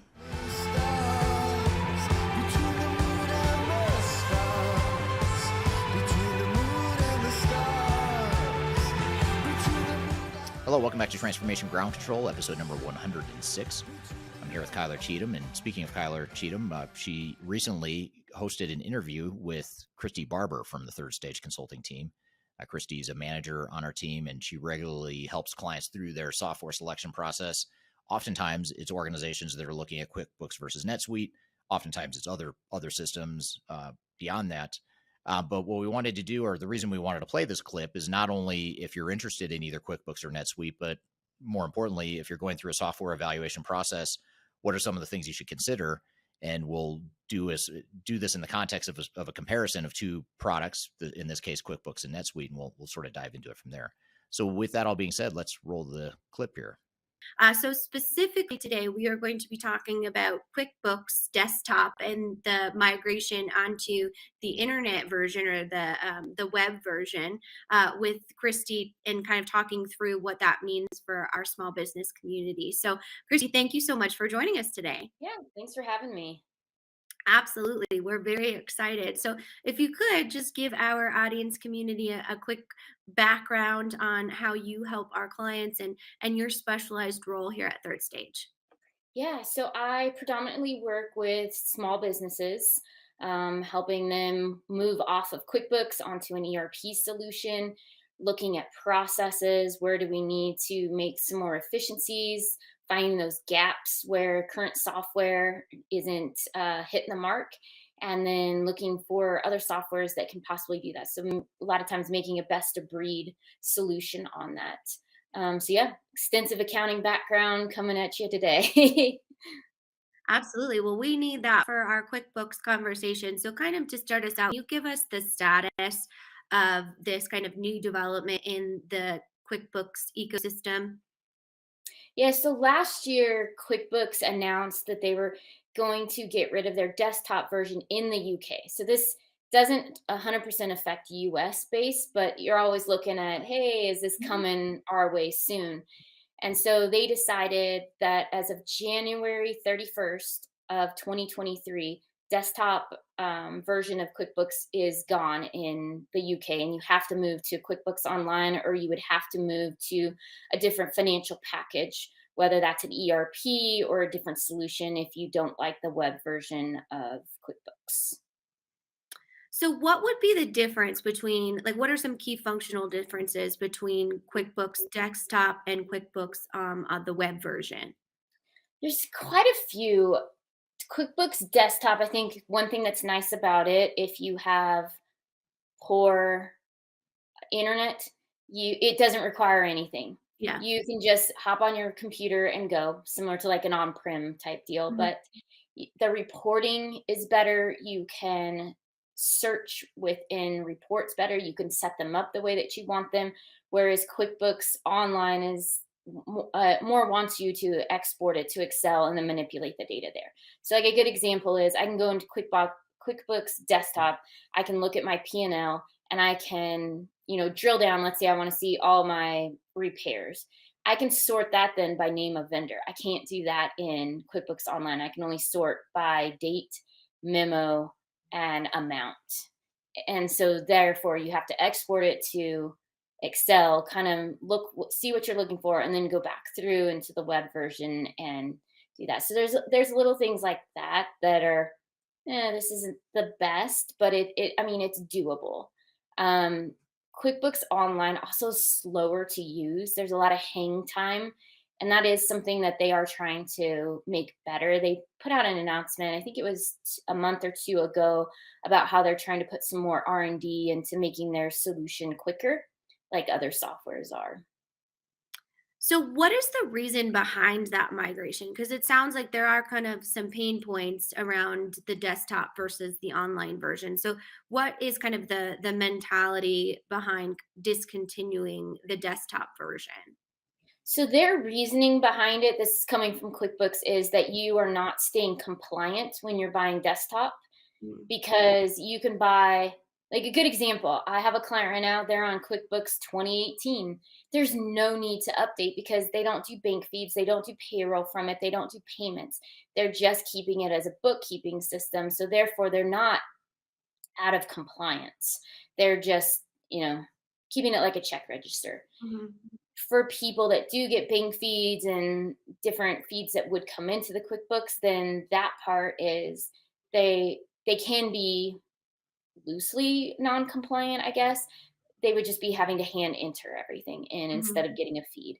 So I have another client, they are on QuickBooks 2019, and they're that way. They're like, well, feeds don't work anymore. Oh, well, we're just going to keep using this until we're at a good place where we can upgrade to a different software, because the newer version of QuickBooks Desktop in the States is a subscription model.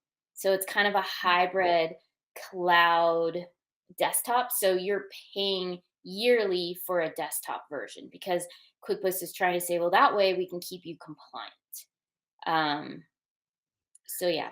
So it sounds like from not only the user side, because we know that the UK has a lot of strict compliance Yeah. regulations, so that would make sense, I think, for that marketplace.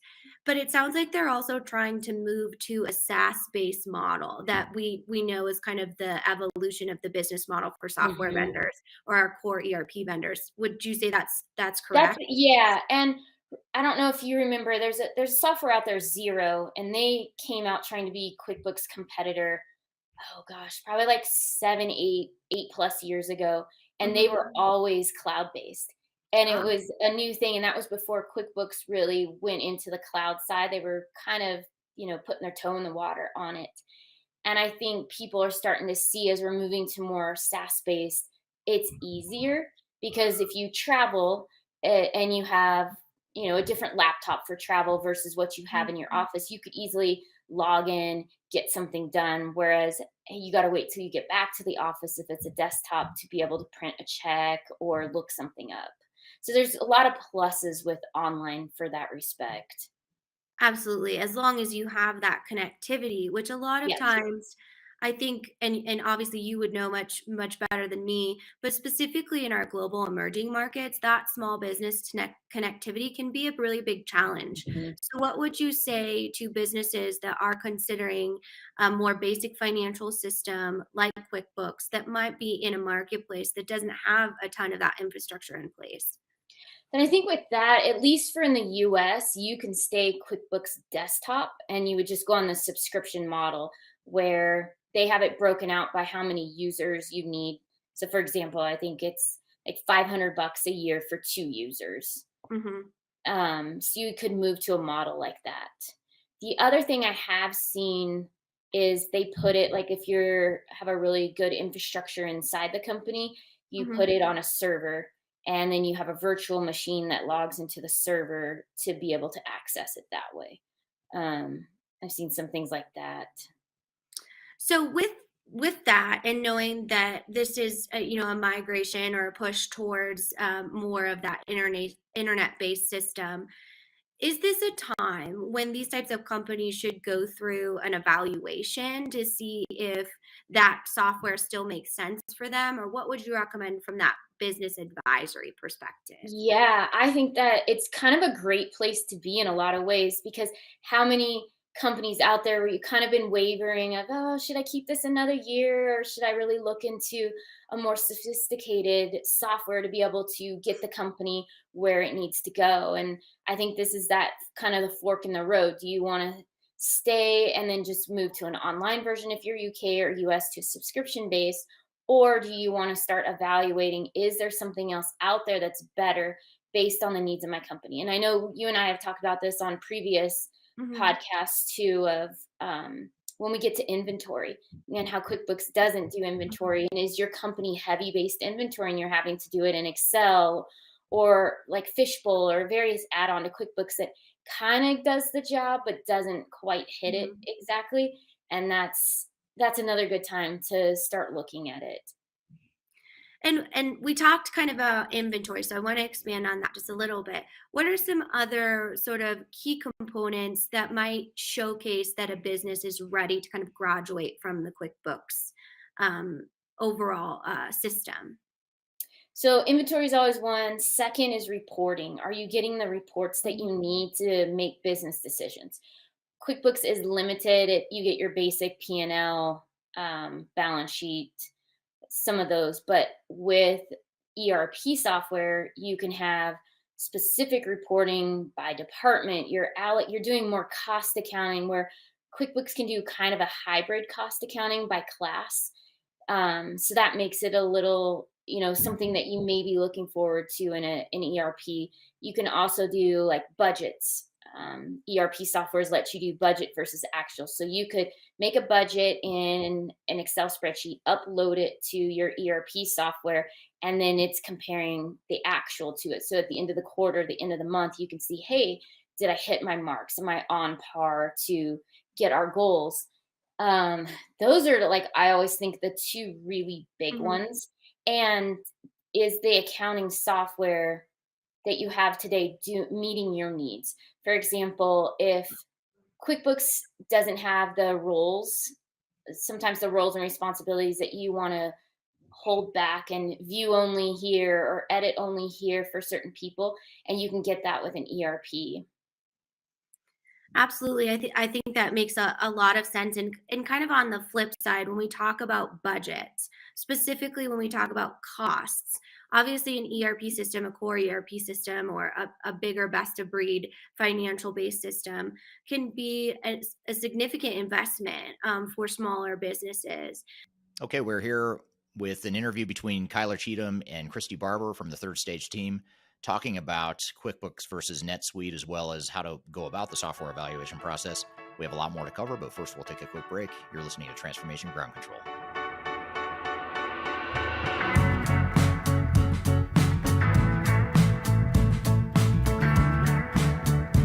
If you are aiming for transformation success, turn to Third Stage Consulting Group.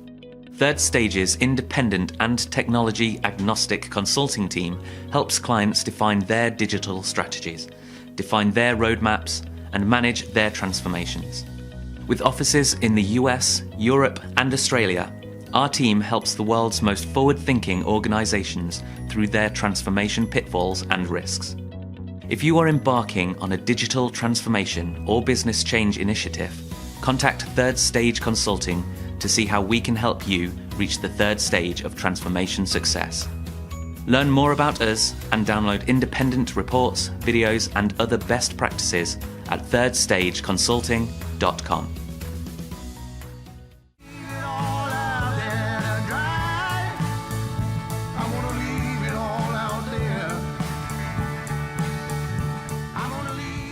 Hello, welcome back to Transformation Ground Control. We're here playing a clip between Kyler and Kristy from the Third Stage team, discussing QuickBooks versus NetSuite, as well as how to navigate the overall software evaluation and selection process. Can you talk a little bit about just the overall balance of understanding that QuickBooks still is a very sophisticated system and might be the choice for the client, but also understanding that they could go into a greater functionality with a core ERP for a greater cost? So how do you kind of weigh the balances of the pros and cons of that switch? A lot of it comes down to cost. How much money do you have that you could allocate to a new software? Does it make sense now to do that? Does it make sense to kind of look at it, get an idea of what something would cost, and then save towards it? And I know we've talked about that too, of different ways that you can purchase software, whether it's you're getting a loan from the bank or, various ways that way that you can move towards it. There's also software out there. So a good example is NetSuite. NetSuite has I call it the beginner package of an ERP.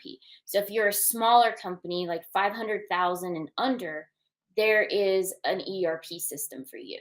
So it's kind of just moving slowly into that. It's more the finance package of it, but it could be a way that it's a easy spend. And then that way, as you grow into it, you can start bolting on the other things your business needs. And that's a way to start. And some of the other softwares are that way too. I mean, you can have minimal users. Other ERP softwares, you have to have X users before the solution would make sense.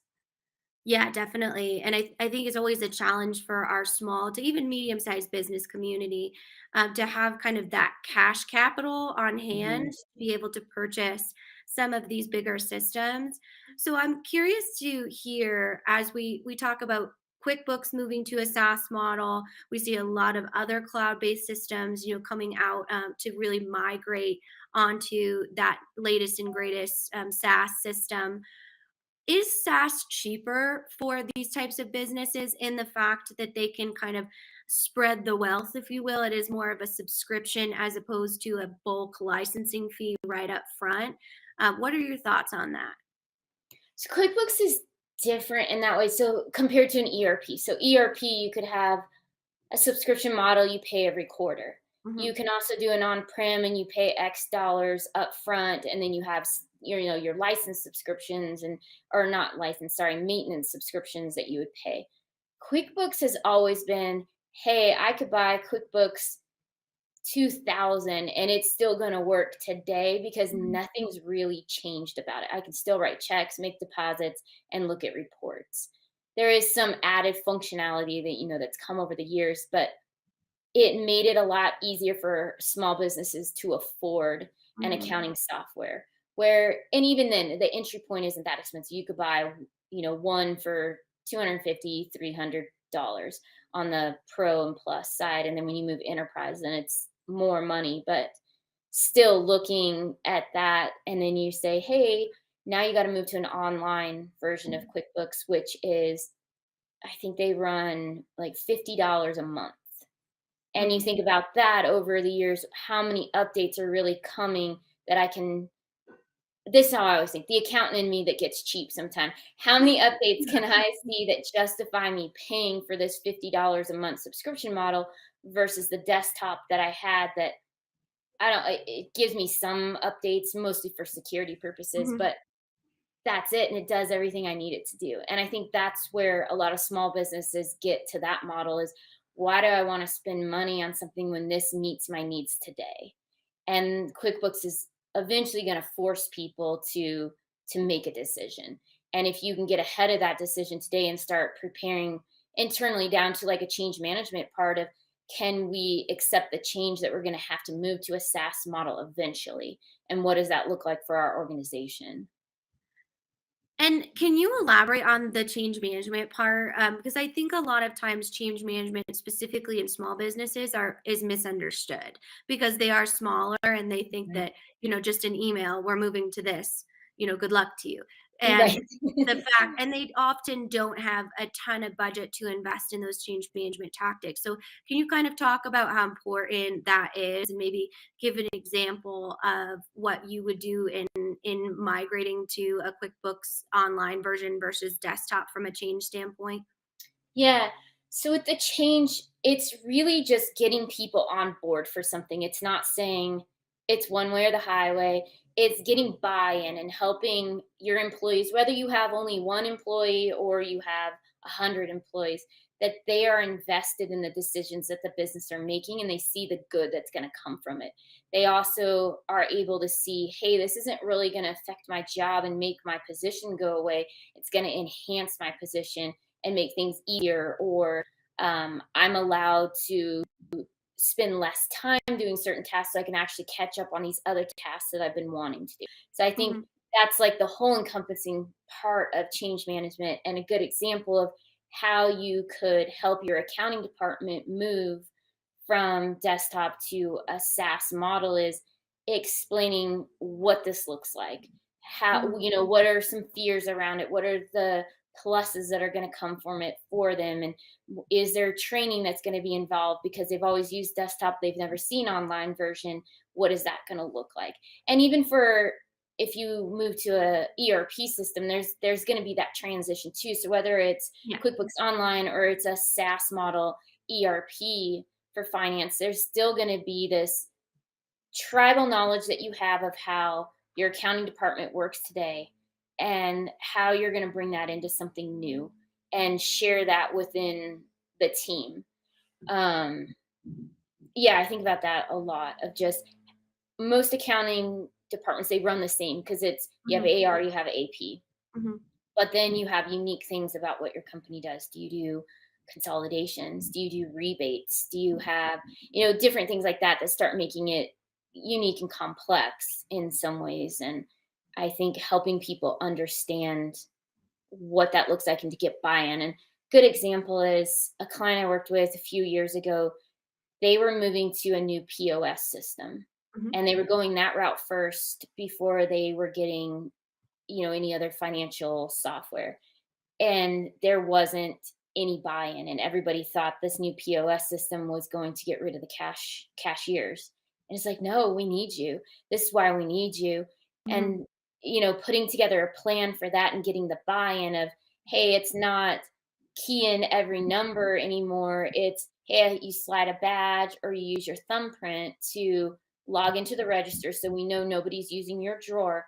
And then here's how the touch screen works. Or you can also hand key. And for some of the older people that had been there a long time, they're like, you're gonna take my job away. And it's like, no, like, let me show you how you're gonna really like this. And training them to get invested in it just as much as the company was. And I think that was the downside of this smaller business, was they make decisions at the executive level and they don't really communicate that to anybody else.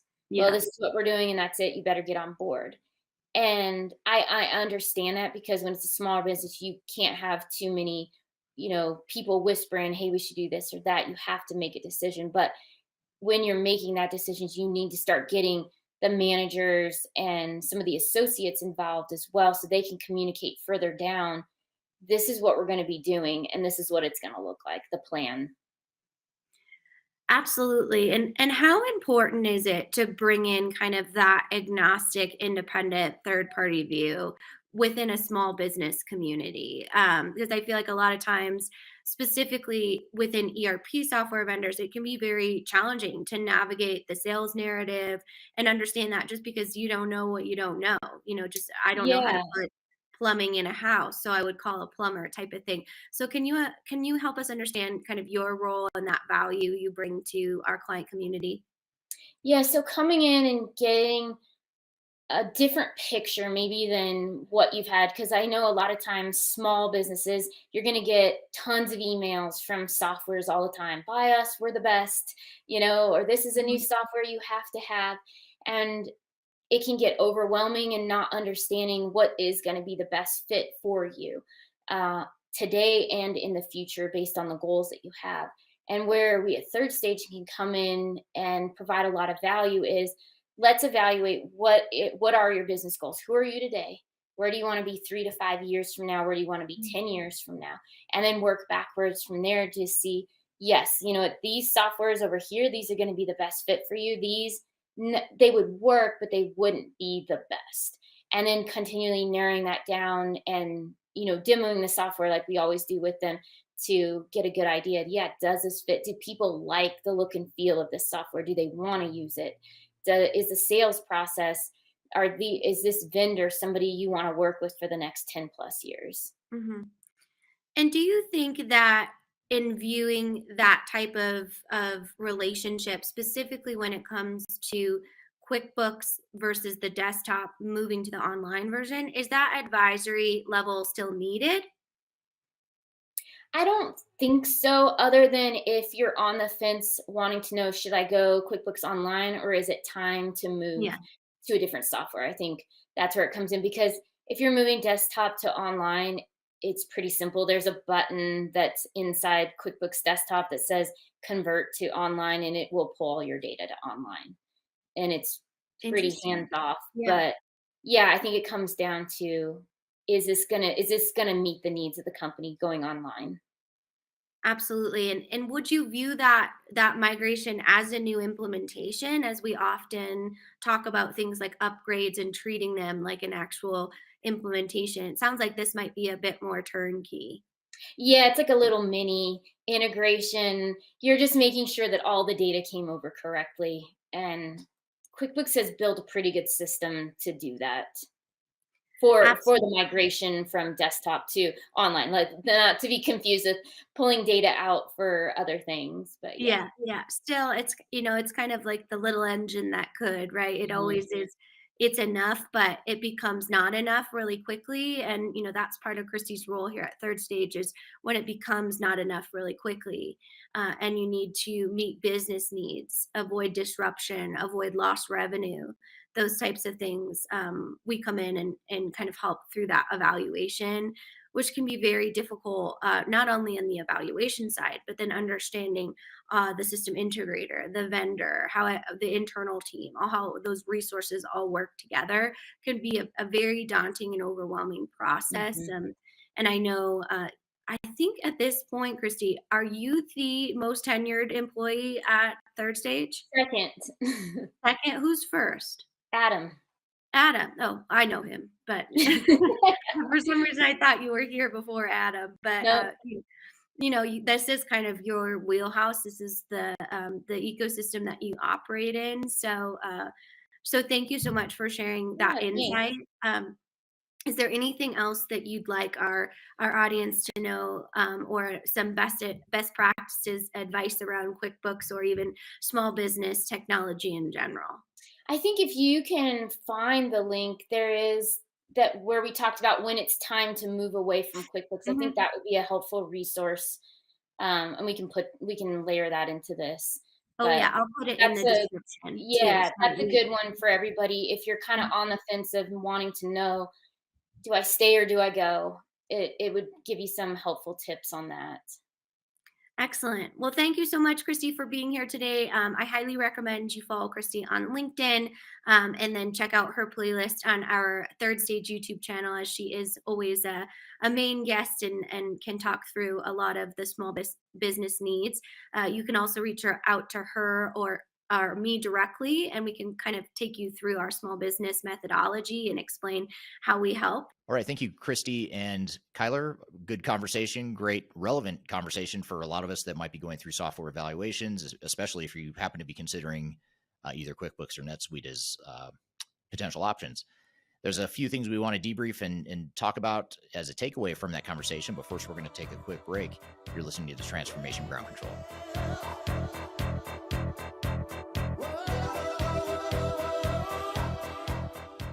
Are you looking to stay ahead of the curve in the ever-changing landscape of digital transformation?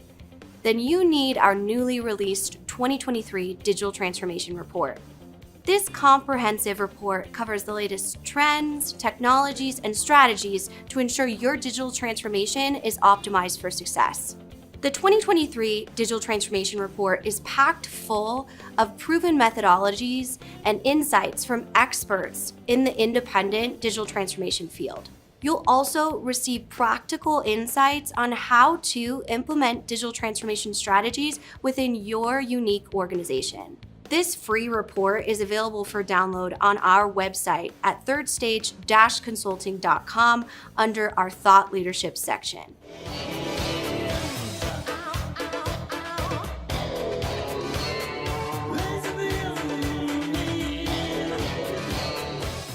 Hello, welcome back to Transformation Ground Control, episode number 106.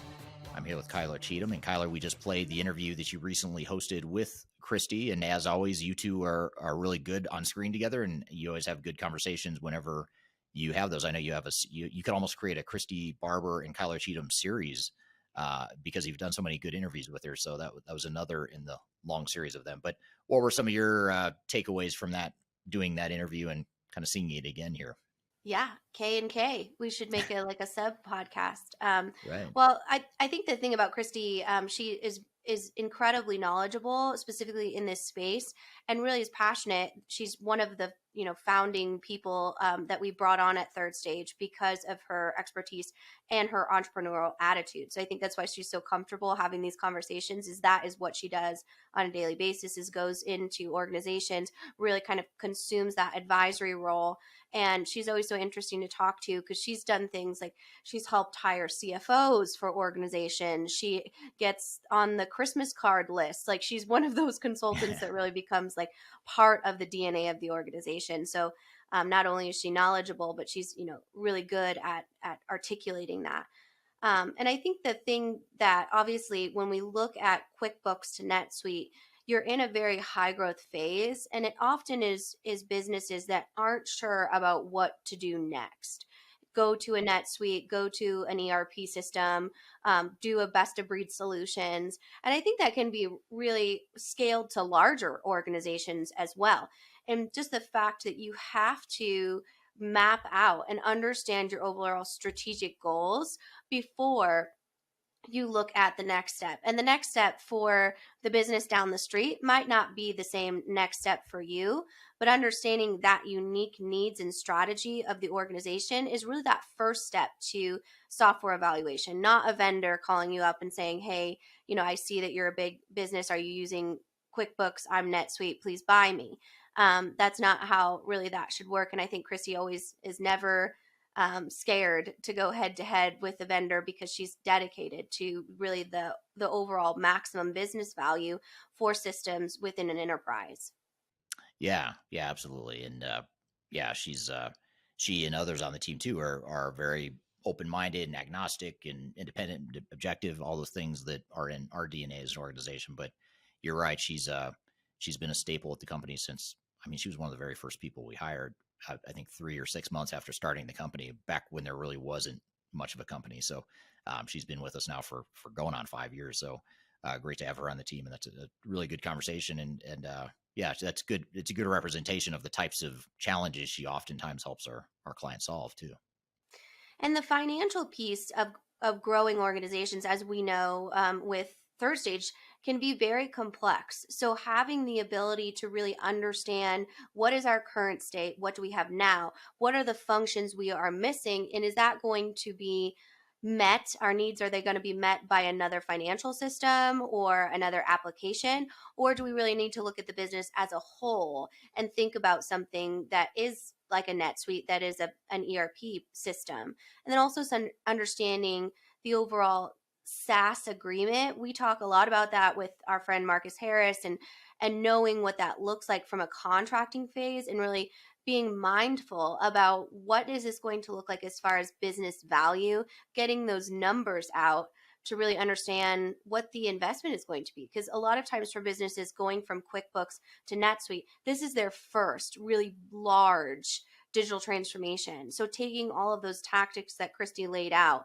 is so important. But again, when we look at a system like SAP S/4HANA, like you were talking about in your previous videos, that same sort of methodology of mapping out, being consistent, applies to that conversation as well. Yeah, absolutely. That process she describes and typically goes through with clients is relevant, whether you're looking at smaller systems like QuickBooks and NetSuite, or whether it's big, massive ones like you said for SAP or Oracle. And that whole approach that she talks about too, you can scale it up or down depending on the size of your organization, your bandwidth, your budget, all that stuff. For a big multinational organization, we've had software evaluations that could take 6 to 9 months because you spend all this time analyzing, understanding the different parts of the business and how you're going to create that common operating model. And then you select the software that best fits that. For a smaller organization with maybe more vanilla needs or more straightforward needs, or they haven't gone through a bunch of M&A activity and a bunch of growth that has sort of complicated their needs, a lot of times you scale that down to where you can do a quick hit selection in 3 to 4 weeks in some cases. So it really just depends on the size of the organization, the complexity. But you're right, the overall framework and approach and the mindset you go into with is relevant no matter what type of system you're looking at. Yeah, that digital mindset, it's really important. I'm going to say that every episode. Right. Yeah. There's, I think you probably have a list somewhere of like all the triggers, like I have a weird quirk where there's just certain words that just trigger me and I just don't like them. And I start sweating and twitching and things like that. So that is one of them, digital mindset. Digital mindset. But if you are interested in hearing more from Kristy Barber, we have a full playlist of her on our YouTube channel at Third Stage Consulting. You can hear from her. She has a really a plethora of background. Specifically, if you are a high growth entrepreneurial based business, she can go into systems, culture, and she's been, again, on our team for a very long time. So a ton of content there as a follow up to that conversation. And again, if you do have thoughts about QuickBooks versus NetSuite, pop them in the comments so that we can continue to aggregate them, have that conversation. And also, if you have software comparisons in general, you can head over to our comparison playlist on our YouTube channel and comment there. We get a lot of great dialogue about different systems, and we know those can be a really helpful roadmap for overall organizations that are going through a very important time in their business, which is software selection. Yeah, absolutely. It is a very important milestone in their growth trajectory for sure. Well, good. Well, yeah, be sure to check out those resources on YouTube. The Third Stage YouTube channel has a lot of those comparison videos. My Third Stage channel, or my YouTube channel, I should say, my individual YouTube channel has a lot of reviews of different systems as well. So you can check out either or both of those channels for more info. Well, great. Well, thank you for another great episode, Kyler. And thank you to our guests and to the audience for the great engagement as always. If you have any colleagues that might be interested in this podcast, please share it. We'd love to get the word out and share the link to this video if you're watching it, or share the audio podcast platform version if you prefer. But either way, we'd love to get the word out, and we'd love to hear your feedback too. So if you have any comments or reviews you'd like to leave of the podcast in general, we'd love to see your thumbs up and hear your comments as well. So thank you very much. As always, hope you have a great week, and we'll see you next time on Transformation Ground Control.